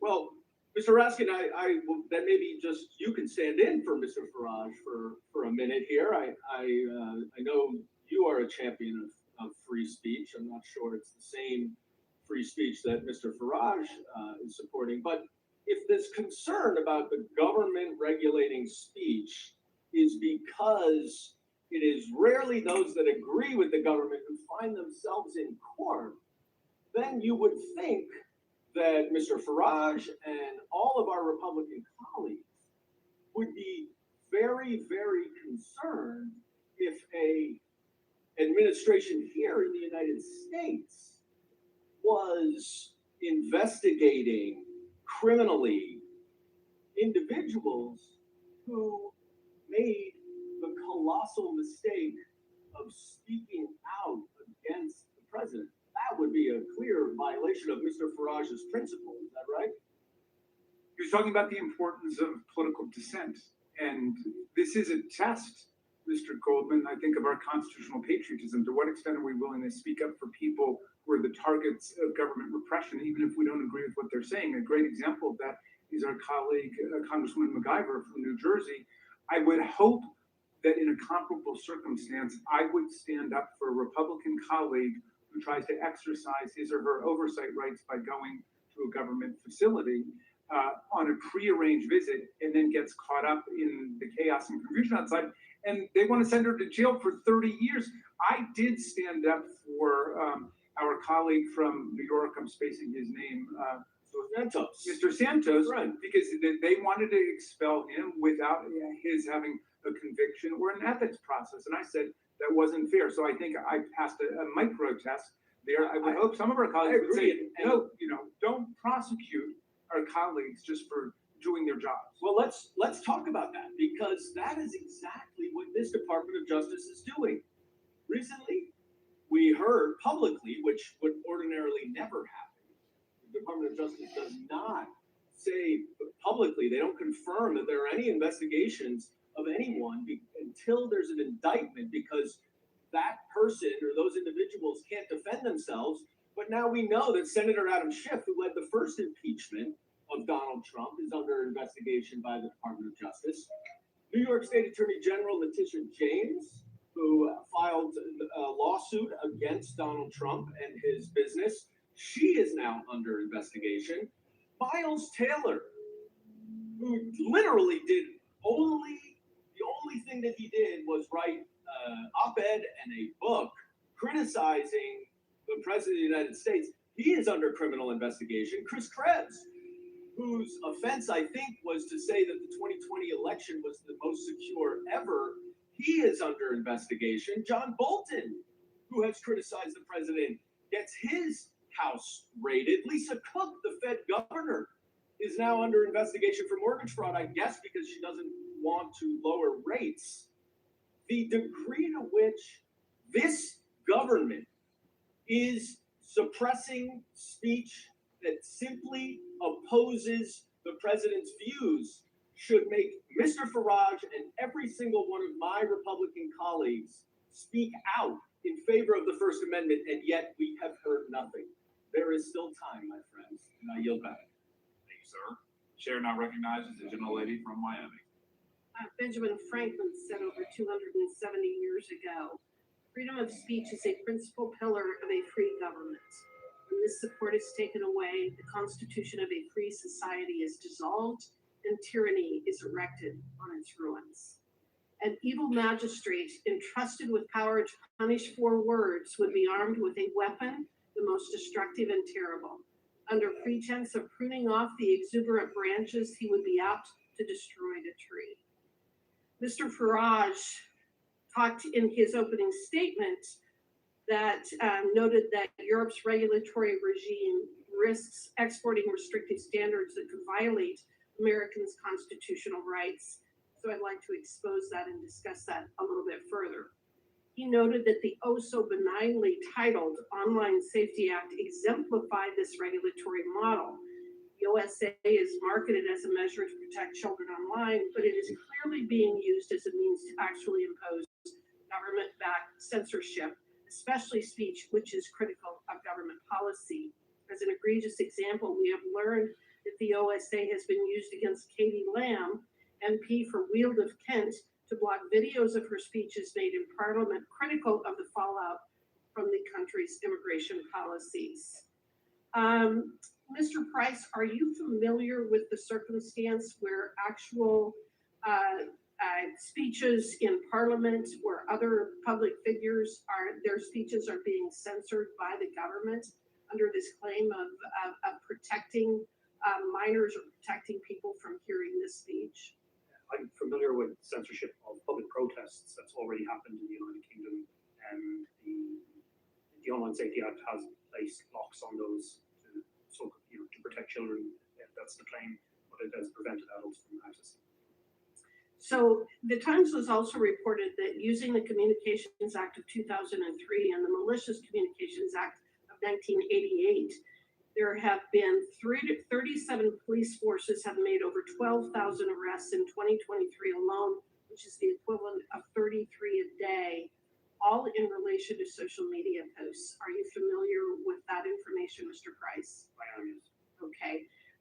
In July, the House of Commons Science, Innovation and Technology Committee released a report indicating that the OSA was merely a first step, is the way that they have described this. In other words, they are planning to do even more to address what they describe as online harm. Have you heard that as well? I have, yes. Well, and I think that there's something that just happened this week, and a few of the members have referenced it, but it involved the Irish comedian and writer Graham Lincoln, who was arrested in Britain, apparently for social media posts about transgender issues. Did you hear of this circumstance? Yes, I did. I know Graham personally. Okay, and according to his Substack article, the trouble actually began when he was in America. He was at the airport in Arizona seeking to fly back to Europe, was told that he did not have a seat, was put on a later flight, and when he arrived at Heathrow, he was met by 5 armed police officers. Are police officers in England typically armed? They're not. So did you find it strange that he would be met by 5 armed police officers? At airports, counterterrorism police are usually armed, and or there's a special wing of the Metropolitan Police that has armed support unit. So is he considered a terrorist? I'm not clear what provision he was arrested under of legislation, but there is a power in the Terrorism Act to arrest people at airports and seize their devices. Sure. Was he identified as a terrorist because of his online posts? It's not clear yet if he was arrested under that provision, but it has very wide-ranging powers and it is used on occasion to detain people at ports. Okay. I understand that, and that probably is more of a frightening answer than I expected, which is that they've used the power that is typically reserved for terrorists or people who are of grave risk to the country to arrest Mr. Lenhin at the airport because of his Twitter posts. Is that right? It's not clear if they use it yet, but that is a power that they frequently that is used to seize people's devices at airports. Could you describe more of what happened with this incident involving Mr. Lenhin? Do you have the familiarity with the facts? I've read his statement, yes. Okay, and could you please explain what happened? It appears that he was detained on arrival at Heathrow and then arrested, searched, subjected to a long series of questions, most of which revolved around his beliefs on gender ideology and transgender issues. Some of the questions from the police, according to Mr. Lennon, were extremely ideological in nature, and they talked about people who were assigned the gender at birth, which, as he pointed out himself, is activist language that the police should not be using. So he also claims that his bail conditions one of the conditions was that he could no longer use X. Is this a tactic you have seen or heard being used before? Yes, we've seen extraordinary bail conditions even placed on clients of our own. We had a client, Pastor Dean Moodley, who was given a bail condition. He was not allowed to preach about the differences between Christianity and Islam on the basis that he would be bailed. So we have seen bizarre and wide-ranging bail conditions set on people before their speech offenses expired. Okay, thank you. The chair now recognizes the gentlelady from North Carolina. Thank you very much, and thank you to all the witnesses for your testimony and for your patience. It's been a long hearing. I think it's very timely that we're discussing threats to freedom of speech and innovation in this committee. I do wish we were talking about what's going on in this country right now, but I don't always get what I wish. Freedom of speech in this country is under threat. There is no question about it. And we haven't talked about this much, so I'm going to focus on it. The essential American ideal of innovation is also under threat, and it's enshrined in our Constitution, and it's being ignored. The gravest threats to speech and innovation are coming not from our democratic European allies, but from the authoritarian and unconstitutional actions of the Trump administration. The Trump administration has embarked on a coordinated crackdown of speech on universities across the country. I represent more than 5 universities in the Research Triangle area. I've seen it. The administration illegally froze billions of dollars in federal research grants, affecting not just people's health and safety, which is what they were for in the first place, but the economies of places like North Carolina. They forced the resignation of university presidents they don't like, and they threatened to strip universities of patents for discoveries made in their labs. Unprecedented.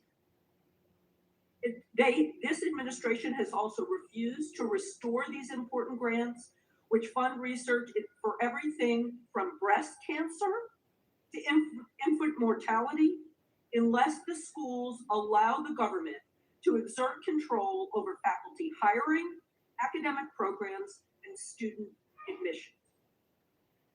Professor K, how have the Trump administration's attacks on our nation's preeminent research universities harmed the ability to innovate?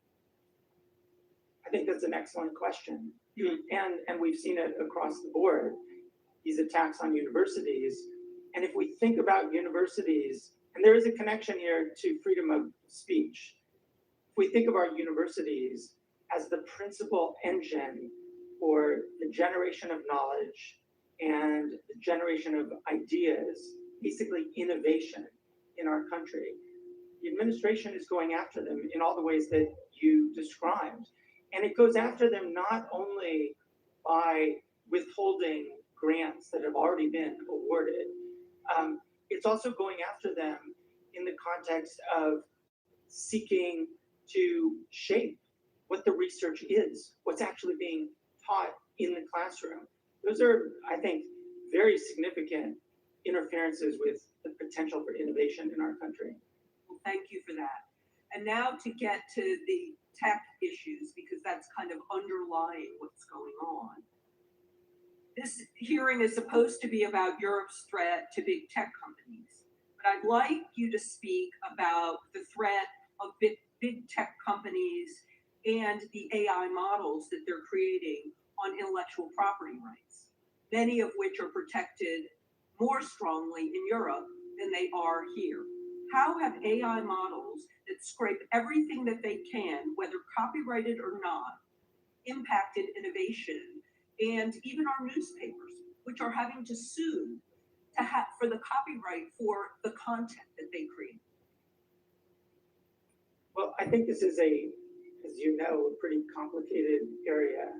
But I would highlight, just to bring it to European regulation for a moment. Whereas the United States has not really gone very far down the path of legislating in this area and finding ways to boost AI's potential for democratic and freedom of expression purposes, Europe has actually adopted an AI Act, which again, we might not agree with all of its particulars, but it's aiming to harness the power of AI for democratic purposes and to ensure that AI doesn't have this negative impact on fundamental rights. I think that's an approach that we can learn from, actually, and that we haven't so far. And I want to just, because I know I only have a second left, I really want to give a lot of credit to Congressman Issa, because he has been having excellent hearings on this very issue.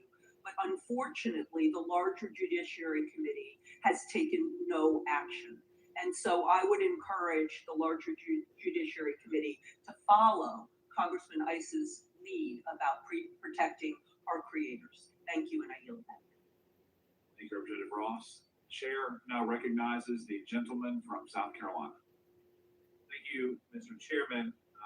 We're here to talk about ongoing concerns with European censorship, British censorship, and its effect on American speech or broader free speech principles.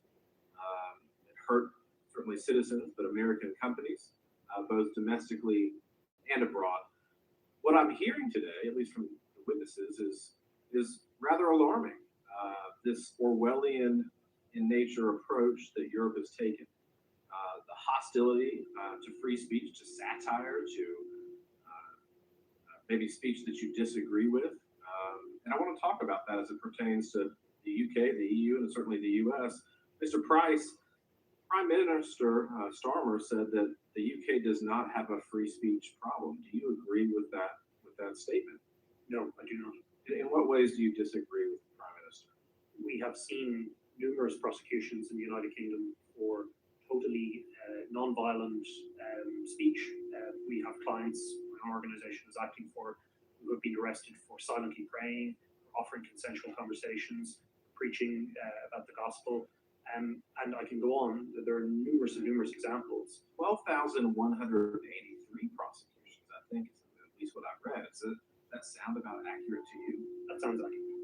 Which is a 50% increase from pre-pandemic levels. What does that tell you about maybe the focus of the British government as it pertains to speech right now? Sadly, it shows that the United Kingdom, just like the rest of Europe, has entered a spiral of censorship, and it's getting worse. And it's gotten to the point where even our oldest and closest ally, the United States, has had to intervene and point that out. And as I said on numerous occasions, I'm extremely grateful to all of you for doing that. But the problem, frankly, is being now compounded and set in stone by things like the DSA from the European Union and the Online Safety Act in the United Kingdom. Well, let's talk about the Online Safety Act for a second. I mean, I think maybe it's intended to protect children, and I think everyone lauds that. Mr. Farage talked about that. Nobody, right or left, wants their child exposed to bad content online. But it's been talked about, and you've seen this in your practice, used as a weapon to target speech that maybe the government finds uncomfortable or disagrees with. Is that correct? Yeah, that's correct. We've seen, for example, Section 62, which is designed to protect children, being used to censor videos of protests near asylum centres. And so once you reach a point where content is restricted on the basis that it is political, we're moving well out of any kind of zone of protecting children into essentially censorship. Right. So at least in the case of the comedian, the Irish comedian that was recently arrested, I was not aware of his content before. I looked at it, and it seemed to be satirical in nature, or maybe hyperbolic, and not necessarily to be treated literally. Is that your interpretation of that too? Yes. In fact, I told Graham Lanham when I was growing up, I wasn't allowed to watch his comedy on TV. Father Ted was the show that he's probably most famous for. So what I would say is he's an excellent satirist, and he's in the long tradition of Irish satire, starting with Jonathan Swift, really, and all the way up to today. Isn't that part of like British society? There's like satire is embedded in the culture. Like you've embraced this for hundreds of years, right? I would just add Irish and British. Irish and British. Yes. Yeah, very much so. Yeah, and it's a concept. Really, I think we haven't seen political extremism in the British Isles in the way that we did in Europe. We have a healthy way of kind of laughing at and poking fun at our leadership. And I think whether it's cartoons about the king in the 1800s all the way up to Father Ted and Graham Lanham's work today, that's a great tradition. Isn't there growing frustration with the Irish people, the British people, maybe broader European cultures, that the government is more focused on speech than it is, say, the migrant crimes that are happening right under their noses? I mean, that seems to be, from my view across the pond, that particularly the British people, they're fed up with the non-enforcement of immigration laws at the expense, or maybe because, in large part, they're focused on what people are saying online. Do you share that? I completely agree with that, and this is the discussion I had with Representative Raskin in London. This is about shutting down growing discontent in Europe with the decisions that our political elites have made. And we've reached a crisis point where it's no longer possible to conceal the level of public anger. And I think these censorship maneuvers are an act of desperation. They won't work. Thank you for that. And radically shifting to Mr. Reid for a second, in a different approach. In the app industry, does the DMA incentivize Chinese copycat companies to flood the market? And if so, how does that impact American companies in European markets? And what are the associated data privacy implications of that? May finish. Being aware of the time. Yes, the problem is Article 6, Section 4. You have unlimited time. Pay no attention to the chairman. I always pay attention to the chair and the ranking member. The easy idea is Article 6, Section 4, Article 6, Section 7, and even 10. Part of the problem is they basically have must-carry provisions. And what that does is open the door. Part of what small businesses have benefited the most from the existence of these platforms, again, as I said, this isn't a love affair, it's a business relationship. They opened the door to customers, and the customers trust what they're buying on the platform. Article 6, Section 4, and Section 7 really say they must put on anyone's product. And of course, the most classic example of that, the first mover under the new DMA was Pornhub, which Apple had decided they didn't want porn apps on their app store.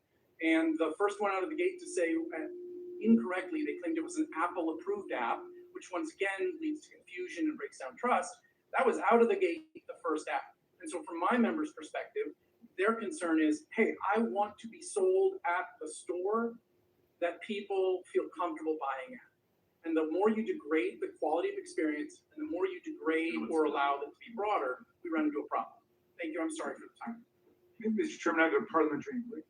Yes, sir. Go ahead. Apparently, the whereabouts of our missing witness have been ascertained. He's appearing on GB News, which I guess is the network he works for outside of the Rayburn building. I just wonder if it would be consistent with the rules and the practice for a committee for us to send someone to invite him to come back, because I think we have 5 or 6 members who haven't questioned yet. Would that be all right if we sent someone to go alert him that there's still members waiting to do their questioning, just out of courtesy and respect for our colleagues? Well, the chair will make note that the witness has appeared voluntarily, he has left voluntarily, but in terms of going and asking him to come back, no objection there. Okay, if we could do it, if we could find him, I'd like to submit for the record this clip from GB News. British free speech under threat. Nigel Farage says UK is an authoritarian state like North Korea. Without objection. The chair recognizes the representative from Vermont. Thank you, Mr. Chair. You know, I spent my August traveling around my state listening to Vermonters tell me what was on their minds, and there was one constant thread, and that was fear and concern for young people, for their safety, for their future. And parents kept asking me, will my kids ever be able to afford a house in this economy? Is it going to be safe for my kid to go to school? And are my kids safe online? Over and over again. And I want to tell you about one conversation I had with a high school student in Vermont who said to me, we all know that social media on our phones is hurting us. And in some instances, it's literally killing us. And what he wanted to say is, what are you doing about it? What are you doing about it? And I have to ask myself the same question, because I'm a parent, I'm a former teacher, I'm now a member of Congress. And what are we actually doing to solve the problem, to stand up for our kids? And it's clear we need real attention on this. We need to focus our attention, and we do need to regulate corporations behind these problems. And we need real public oversight, yes, over the gun makers, yes, over financial speculators, but also big tech. Because polls show across the country, Americans overwhelmingly want us to take action on the harms that are hurting their kids. And yet here we are, first hearing back. We're not talking about the AI platforms that are leading kids to self-harm. We're not talking about the algorithms profiting off of teens' eating disorders. We're not working together to hold big tech accountable. No, we're here talking about how other countries are being too mean to big tech. It's gross. Professor Kay, thanks for being here. Can you briefly describe how the EU's Digital Services Act regulates social media content for children? So the DSA is a very big piece of of legislation, a big regulation, but it gets to exactly the point that you're making, which is the DSA is the result of a years-long process of democratically Europe trying to figure out what's the response to the massive power of big tech over their information environments. And so to give one example, they provide a mechanism that actually requires those companies that are considered the very largest platforms and search engines to do an assessment of the risk that they cause in the context of illegal content, which could include child sexual abuse material. That is really only doing that basic risk assessment that we should imagine all companies would do. Exactly. And then based on that, they're actually obligated to take mitigating measures against them. There's one example. Yeah, I mean, this is bare minimum stuff here, right? Bare minimum. Risk assessment. What are we subjecting our children to? Correct. And so in your assessment, does the EU prioritize protecting kids and teens from content related to suicide and self-harm? So the DSA is not content specific, right? It doesn't require any company, for example, to take down any particular kind of content. But in the risk assessment provision, it's pretty clear, and if you read the negotiating history around the DSA as well, it's pretty clear that this is one of the key issues that concerns Europeans and thus concerns the regulation as it was adopted. Thank you. I really appreciate you being here to balance this out. So look, we got to follow the money here, okay? I want to draw your attention here to the visual here, okay? Trump inauguration fund, Amazon, $1 million, Meta, $1 million, Google, $1 million, Microsoft, $1 million, Apple, $1 million, OpenAI, $1 million, and the list goes on. This hearing is not about making the internet a safer place for kids. It's about harassing Europeans who are trying to do something. No, it's imperfect, but they're trying something, and we sit here twiddling our thumbs. There has never been a more important time than now to create some basic rules for big tech. Our kids are more important than these billionaires and their shareholders, period. If we truly want to protect our kids, we have to push back on unrestrained corporate power and try to retain some moral clarity in this moment. I was told I would have more time because there was a member that went over by a minute. We should be looking at any country around the globe who is actually trying to do something. And no, should we copy exactly what they're doing? No, but we shouldn't stick our heads in the sand and say that, oh, there's nothing we can do here. We cannot maintain the status quo and then go back to our constituents and look these parents in the eye and say that we're actually doing our jobs. The solutions are right in front of us if we would actually do the work here in this committee. And I yield back. The gentlelady yields back. I would just remind the gentlelady that Mr. Zuckerberg from Meta sent this committee a letter a year ago, August last year, saying that the Biden administration pressured them and said, so they did it, they're sorry, they're not going to do it again, and they changed policy. It said that in the opening statement. So we do think this committee has had a huge impact on protecting free speech. The gentlelady from Florida is recognized for 5 minutes. Thank you, Mr. Chairman. Today we are examining a growing threat, the way that Europe and the UK are using so-called digital safety and competition laws to undermine American values and American innovation. The EU Digital Services Act and the UK's Online Safety Act go far beyond legitimate regulation. They empower foreign bureaucrats to label political dissent, even ordinary phrases like take back our country, as hate speech. And they pressure US platforms to apply those censorship rules globally. At the same time, the EU's Digital Markets Act and the UK's DMCC deliberately single out American technology companies for punitive treatment, forcing them to share proprietary data and subsidize less innovative rivals. These laws are protectionist by design, and they put American jobs, innovation, and free speech at risk. Congress has a duty to push back. We must ensure that foreign governments cannot dictate what Americans are allowed to say online, nor use regulatory schemes and backdoor taxes on our most successful industries. I look forward to hearing from you all today and appreciate your testimony. Mr. Price, I am a former American judge, and as such, I know that laws must have clear, defined terms in order to be applied impartially and fairly and consistently. I'd like to return to the discussion of the OSA and specifically the requirement under which that for speech to be censored as a false communication, it must cause, quote, non-trivial psychological or physical harm. Would you share with us your perspective on the use of phrases such as non-trivial psychological harm and your view of whether it is possible for these terms to be applied uniformly, fairly, and consistently? I'm afraid I really can't, and you hit the nail on the head really in terms of your question. These terms are extremely vague, and it's a long-standing principle of the common law that vagueness in the criminal law is repugnant.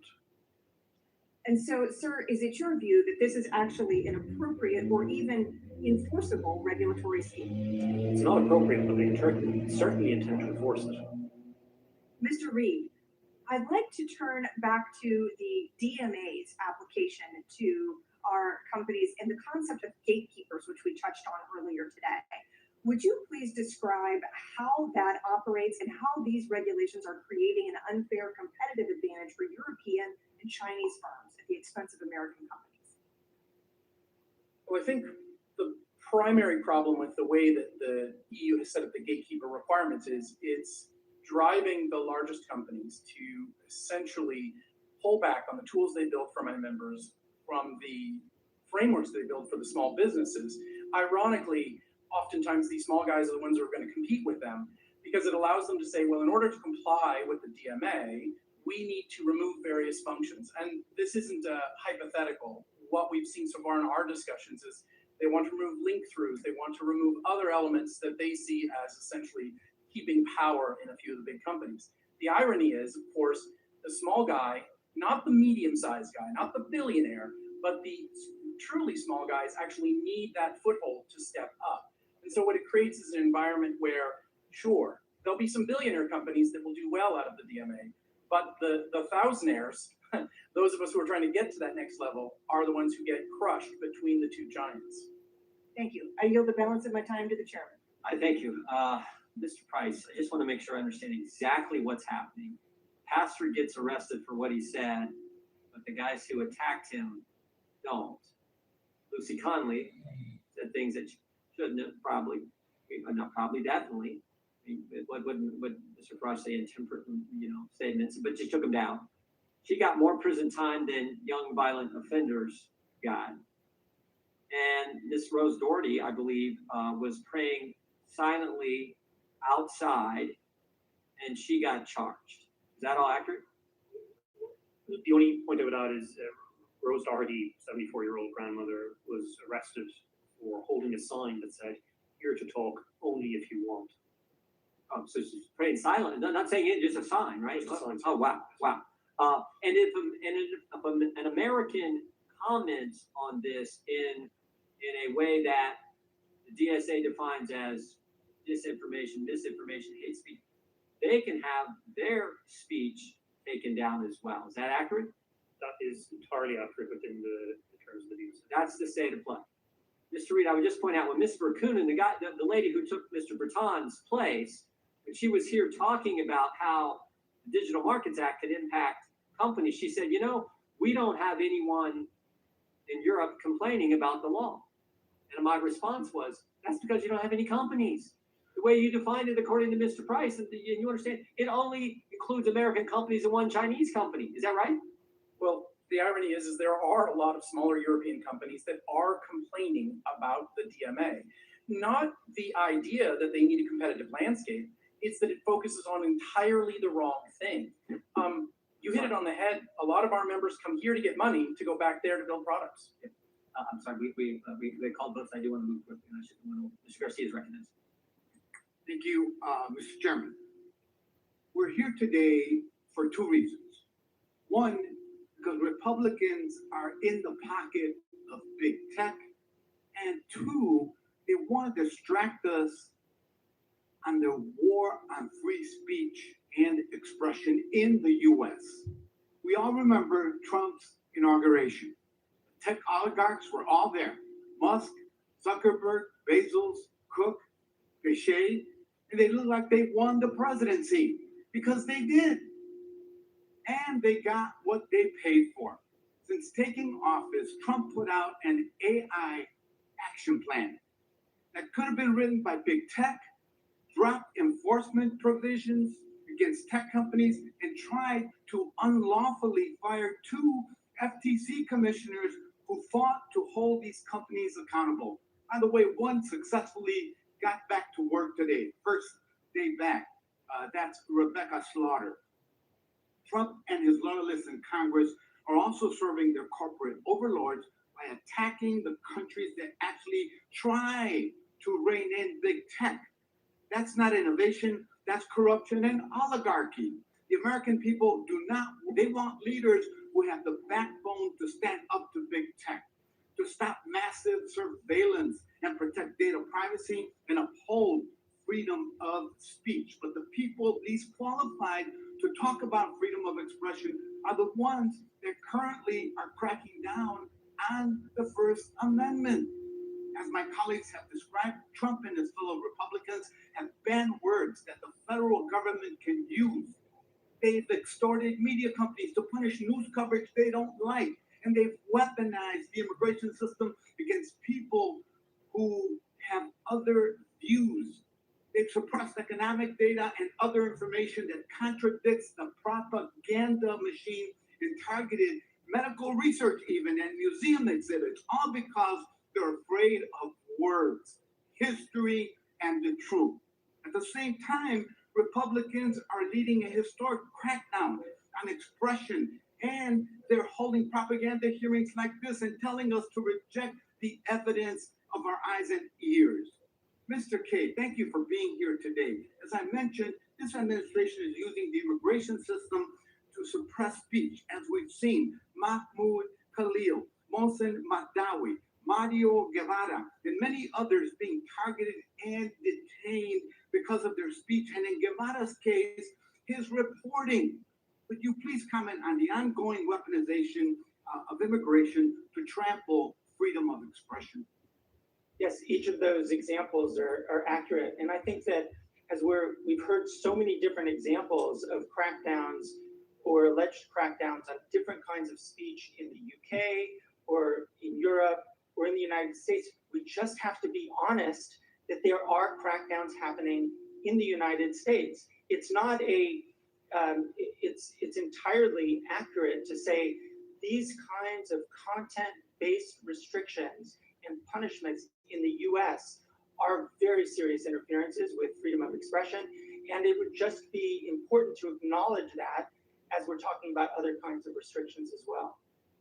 Thank you for that. It's really important that we not allow arsonists to pretend that they're firefighters, and we must not let Republican lies prevail. I yield back. Gentlemen yields back. We'll do one more, then unfortunately we have to recess for votes. So I know you guys have been staying here for 3 hours. You need well-deserved restroom break. We'll see if we got some refreshments for you back there, hopefully. Mr. Harris is recognized, and we'll take a quick recess. Thank you, Mr. Chairman, and thank you for this important issue, and to all of you that have shared on this panel today. Greatly appreciate your patience, excuse me, and your thoughtful answers. I've served as a pastor for 36 years, and so obviously I have a heightened sensitivity to the whole issue of when governments and institutions begin to talk about hate speech and the censorship of hate speech. And I guess one of the questions that I'm concerned about today, and I'll ask you, Mr. Price, because of your experience in this area, particularly with ADF, would you consider posting a Bible verse hate speech? No. And is saying there are only 2 genders hate speech? I certainly wouldn't consider that hate speech. And so, yet the UK's Online Safety Act, among other things, is requiring companies to take actions against content which, quote, incites hatred against people. And I guess my question is, again, Mr. Price, who is in charge of determining what constitutes content which incites hatred against people? The regulator of the Online Safety Act is Ofcom, which is the statutory body, and the legislation itself includes what they call priority content. That's content that will be age restricted.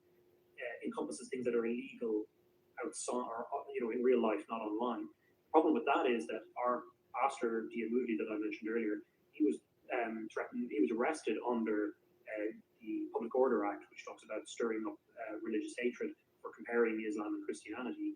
And so, on the basis that the Online Safety Act restricts something that's deemed to be a crime outside, that kind of content would be restricted, and I think that's extraordinary overreach. And is hate speech, quote, objective? This is where I might just pick up on something Professor Kane said earlier in relation to hate speech. The problem with it is it's a tautology saying that incitement to hatred is speech that creates hatred. There have been attempts by the UN, like the Rabat Plan of Action, to try and, on the prosecution side, set out a more clear framework on it. But as far as European courts are concerned, I think that their jurisprudence in this area is essentially incoherent. Well, obviously, I oppose any hateful rhetoric that's expressed online, but at the end of the day, it's not the job of governments to police bad speech, especially when we'll never be able to agree on what actually constitutes bad speech. And at the end of the day, the best remedy for bad speech is good speech, not censorship, in my opinion. But I will also ask, there is currently a clash between social media platforms that value free speech and the laws of the UK, causing some companies to alter their terms of service. And Mr. Price, are American social media companies expected to comply with UK's Online Safety Act? Yes, sir, they are. And how does this impact the way in which companies set their terms of service? We've seen this again and again when it comes to regulations from European regulators, either from Brussels or London, where companies, of course, commercial enterprises, setting and designing a system that complies with EU law often means setting something for their entire operations globally. And we saw that again and again with GDPR. Every time you have to click, I don't want cookies, something, and Americans are exposed to this. That's as a result of, it's a complicated enough process, but of European regulation reaching into your online activity. Well, again, this is a critically important issue, and you've done some incredible work, I know, with Alliance Defending Freedom. And I know, Mr. Price, you defended witnesses criminally charged for praying near abortion clinics. One of those examples was Father Sean Goff, a Catholic priest who was charged for praying and holding a sign that read "Praying for Free Speech." UK authorities allege that silent prayer near abortion clinics constitutes an attempt to coerce women who are considering abortions. And I just ask, is silent prayer coercive? No, sir. And should silent prayer and holding signs result in legal consequences? Absolutely not.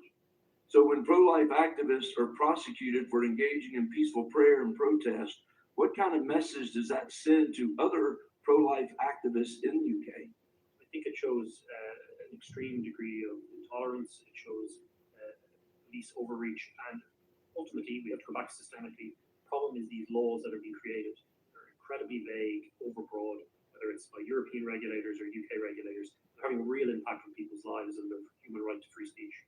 Well, as this committee has discussed previously, the FACE Act here in the United States has been used to go after pro-lifers, and I just pray we don't reach the point that such activists are arrested for silent prayer, as we've seen here. With that, Mr. Chairman, I yield back. Gentlemen, yields back. The committee will stand in recess for 15 minutes more or less. Restrooms and refreshments in the back for you guys. Thank you so much.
Committee will come to order. We have a few more. Again, I want to thank our witnesses. You've been very patient, very good. We appreciate you being here. We're going to start with the gentleman from Wisconsin, and we'll go to the gentleman from North Carolina, unless a member of the minority party shows up, then we'll go with them. And we'll finish up from there. So the gentleman from Wisconsin is recognized for 5 minutes. It's my opinion. First of all, I had a few comments I wanted to have for Mr. Farage, do you call it, before he left. And I've always known there's certain things you think about the English. I know we can't say it today, but when you think of the English, you think of irreverence, you think of accepting of eccentricities, right? You think of their dry sense of humor. There is no, if we had to crack down on free speech in any country of the world, the country would lose the most in is if we crack down on free speech in England. Because they are great, aren't they? They're just a general comment. Now, Mr. Price, there are a variety of things we're trying to get at in this hearing, and some of it is financial and how regulations can hurt companies. But I think the most important thing is to wake up the world in what's going on in Britain, okay, and other countries in Europe. I don't think the average American is aware of that. And it's important they be aware of it because I think in general, stupid idiot ideas begin in Europe, and then they go to California, New York, and then they seep their way across the United States. And this idea that we can crack down on free speech, I would like you, Mr. Price, just to go through a few examples, including the examples of that poor gal who wind up in prison. Don't be afraid to not be able to say what she said, because we're still in America, it's still a free country. What do you say wind up having to go to prison for in Britain today? Exactly what do you have to say? But you're still in the U.S. Yes, sir. I am going back to the UK though, and after what happened to my fellow Irishman, Graham Lanahan, I might just be careful. One thing I would say is that the overbroad laws that we've been discussing and the implementation or the enforcement of the law has reached a point where we now have perfectly legitimate speech being caught up in criminal prosecutions. So for a Christian pastor like Dia Moodley in the city of Bristol, it's a perfectly natural thing to answer a question from a member of the public about the differences between Christianity and Islam. The fact that he was ultimately arrested under the Public Order Act there for stirring up religious hatred, which a charge they later, and not the people who were assaulting him, gives us an idea of how bad things have gotten in the UK. We were delighted, of course, that Vice President Vance, in his Dueling Security Conference speech, drew attention to this other class of cases involving conversations in the vicinity of abortion clinics, which is an extraordinary assault on freedom of speech and, I would say, freedom of religion as well. Okay, when I was looking this up, I didn't know what she said. Apparently, she was critical of a mass murder whose ancestors came from Rwanda. It's now against the law to point that out in Great Britain, apparently. Yes, that's the case of Lucy Connolly. Lucy Connolly tweeted a tweet where some of us, most people would probably disagree with what she said. She disagreed with it herself. She took it down 3.5 hours later. As Mr. Farage said, in a moment of great tension and great personal stress. And for that, she received a 32-month sentence. She had been released since, but she was prevented from attending this hearing, which I think is a real shame. Last week in the United States, we had a horrible murder, and I think it was a Catholic school in Minnesota. The murderer happened to be a transgender. Would that be illegal to point out in England? If you could very readily see that it could be regarded strong criticism. He was a very bitter, angry person. Yes. Can we point out that maybe that had something to do with transgender? Can people have that opinion in Britain? If I were advising people, and this is the chilling effect in action, I would say think very carefully before posting criticism of what happened, that tragedy in the school in England, because you could be accused very easily of stirring up hatred against a group of people. Stirring up hatred? I mean, it's just preposterous. What is hatred? But I don't even know what hatred is. This is an ongoing discussion among lawyers in relation to. Is there any, just so you know, you're understanding, Mr. Reed, is there any, I hate somebody, can I hate somebody? Is that against the law? Really, I think that's a question that Mr. Price is probably better to handle. Controversial. Maybe I can't. Well, thank God I'm the type of person who's never hated anybody in my life. If I was a different sort of person, I'd be against the law to hate somebody. The difficulty with it is that we've seen again and again legitimate Christian beliefs being described as hatred when it comes to the definition of marriage, when it comes to sexual relations. But it'd be the easiest thing is to just enforce the First Amendment and say we can say whatever we want to say. Go back to old English. What I would say is you're well blessed in this country to have the extraordinary protections of the First Amendment, and I really do wish we had something similar in Europe. Next time you get back to Europe, straighten them out. Yes, sir. Someone yields back, gentlelady from Texas who was going to be part of our visit to Europe. Appreciate that. Recognize for 5 minutes. Yes, I hate that I didn't get to reminisce with our good friend, Mr. Farage. But nevertheless, it's interesting that we're sitting here and we're talking about the so-called threats to the First Amendment when the biggest threat to free speech right now is the old guy that is sitting over in the Oval.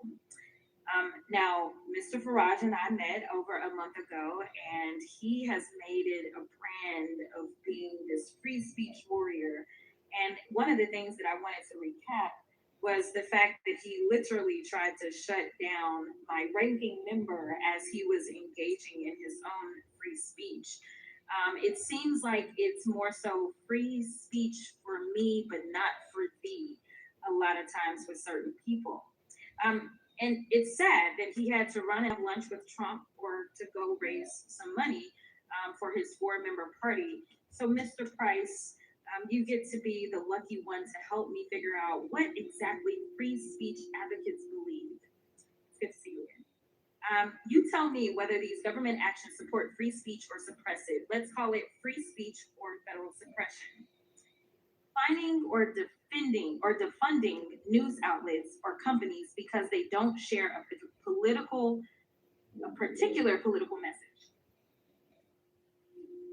I'm not entirely sure what context you're referring to. I think I need a little bit more information. So, long story short, if they decide that they are going to fine or defund any news outlet simply because it doesn't necessarily go far left or far right, do you think that that is a violation of free speech?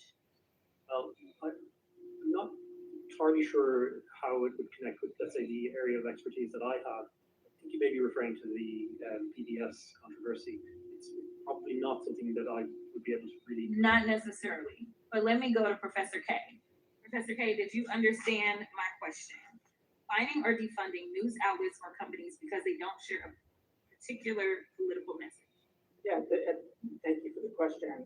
At the very core of the First Amendment is a prohibition of viewpoint discrimination.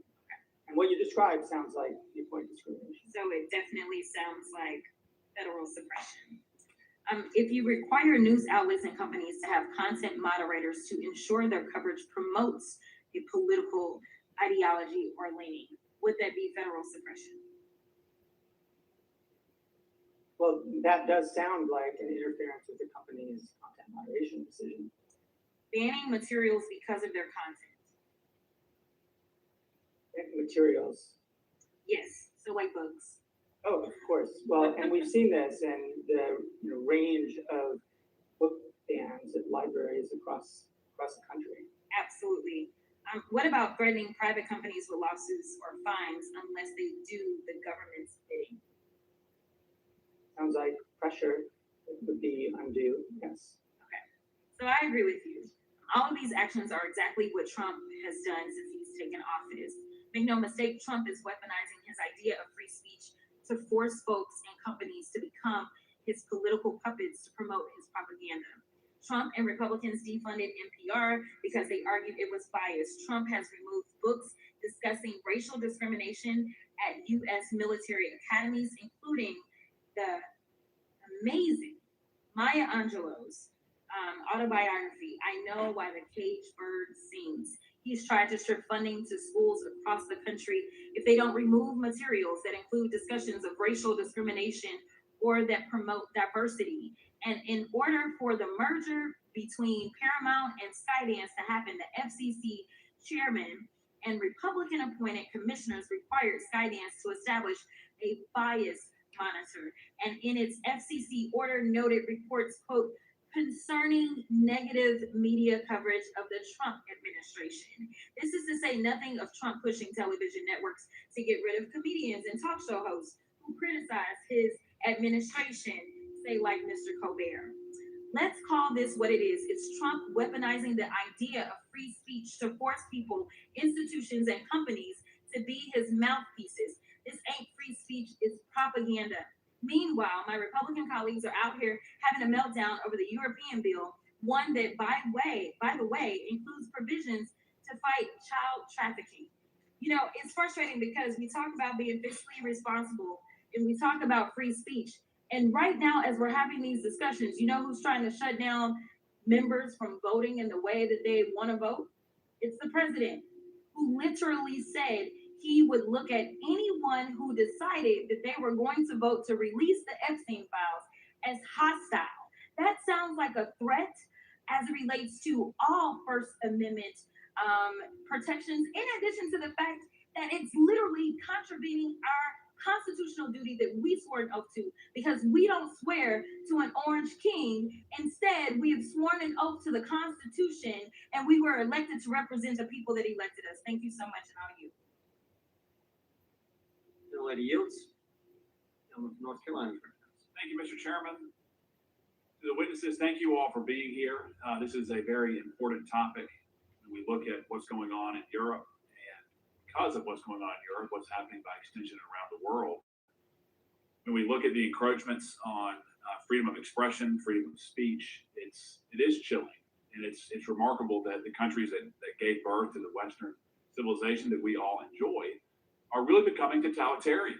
And even points of expression that are organic to the United States or statements made while in the United States can result in being arrested once you return to Europe. If this was noted 15 to 20 years ago, people would not believe it.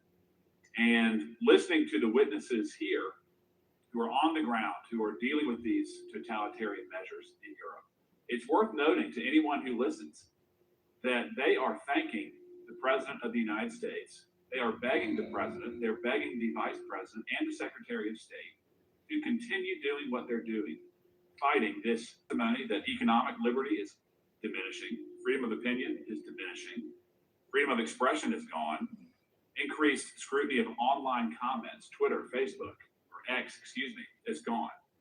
All under the mantra of safety. And Mr. Price, I want to talk to you first. You said that these points of legislation are really aimed at, quote, protecting youth. How exactly are the proponents of these restrictive measures, how are they making the argument that they're protecting youth? Yes, that's the argument that makes her. Essentially, particularly if we look at the Online Safety Act, it's the premise is that safety requires various kind of restrictions, such as age verification. And what that does in effect is that it means that minors aren't allowed to access certain content. There's two types of content. One is what they call primary priority content, which is the worst kind of things that we would all agree is wrongful.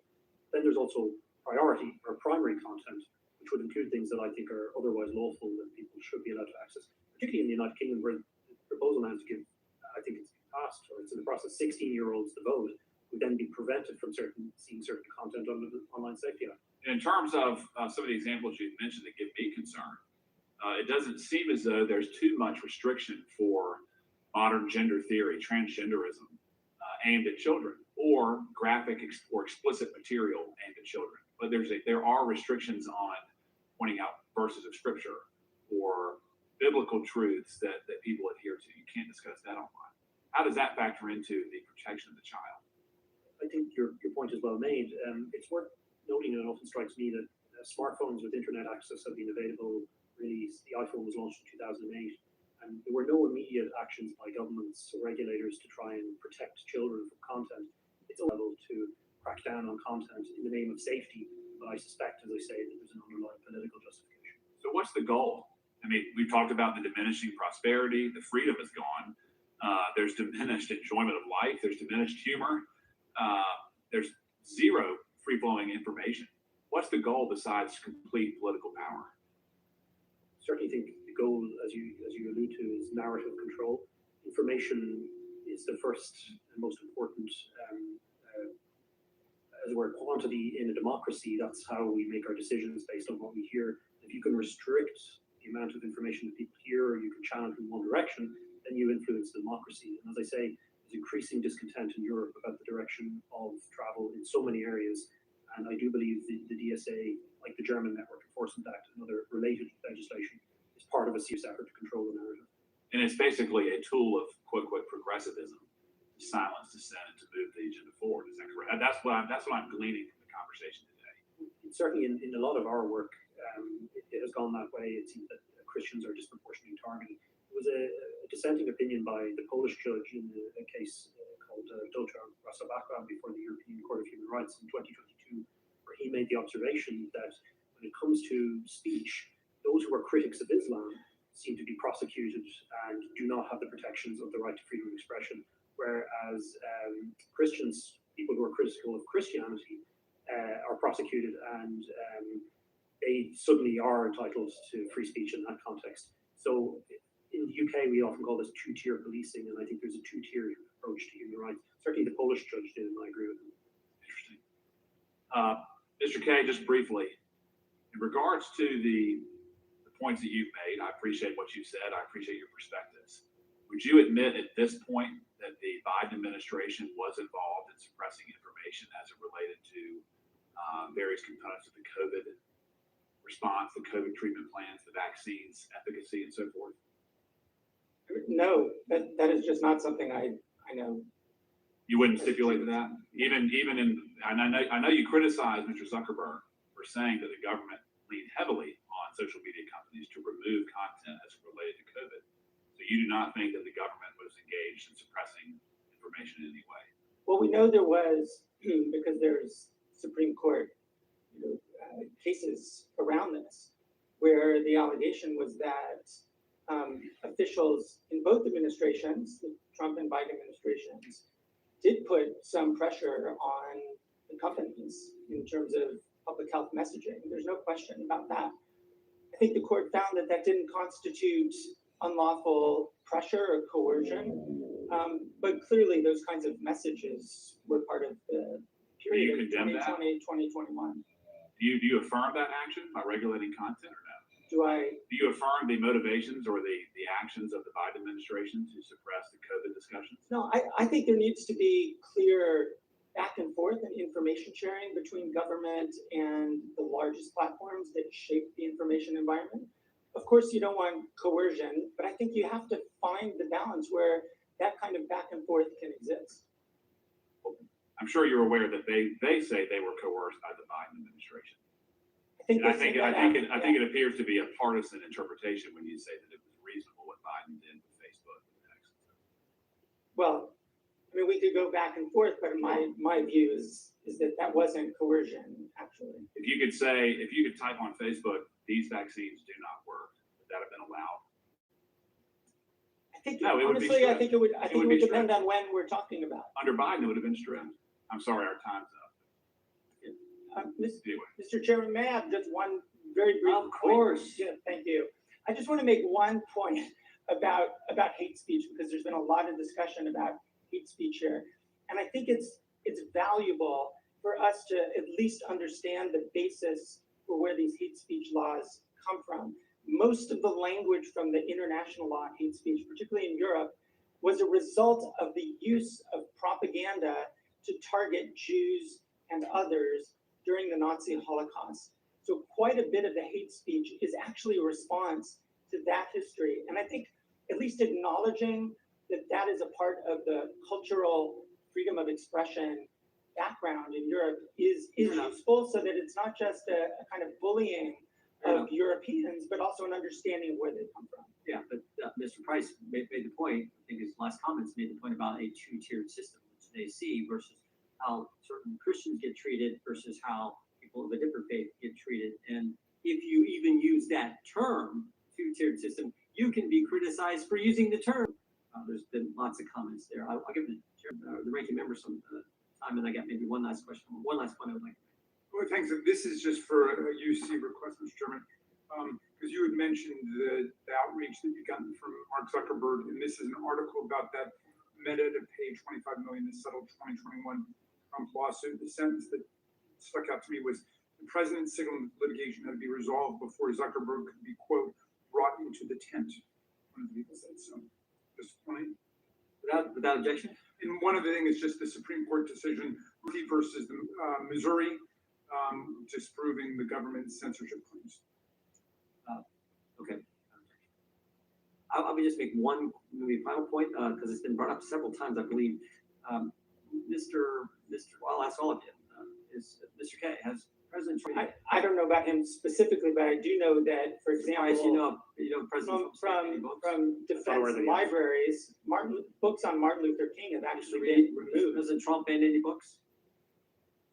I mean, my understanding of the way it works is you got a local library board, you got a local school board, and they may say certain books aren't appropriate for kids, which is frankly the argument they use in the EU on the Digital Services Act and UK on the Online Safety Act.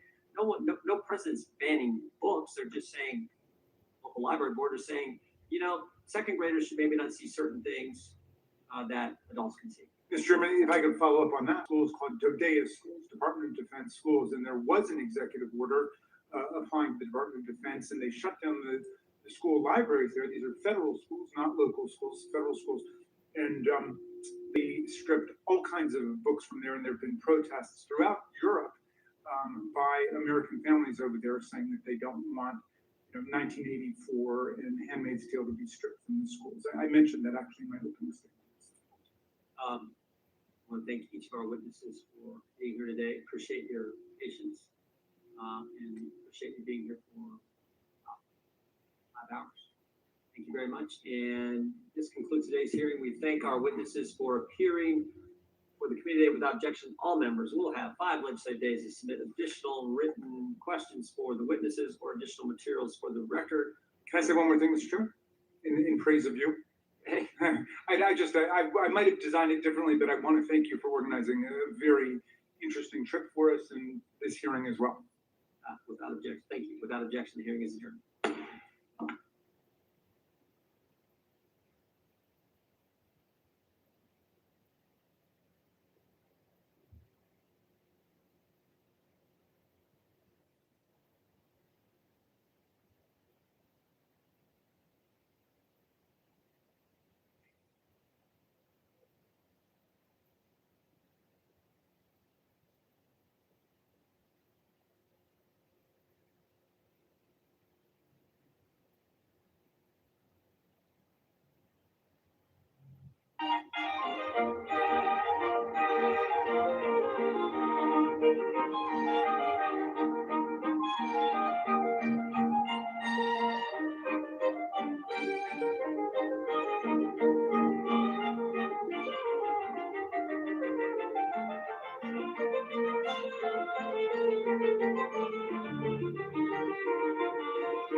Sorry.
Hmm.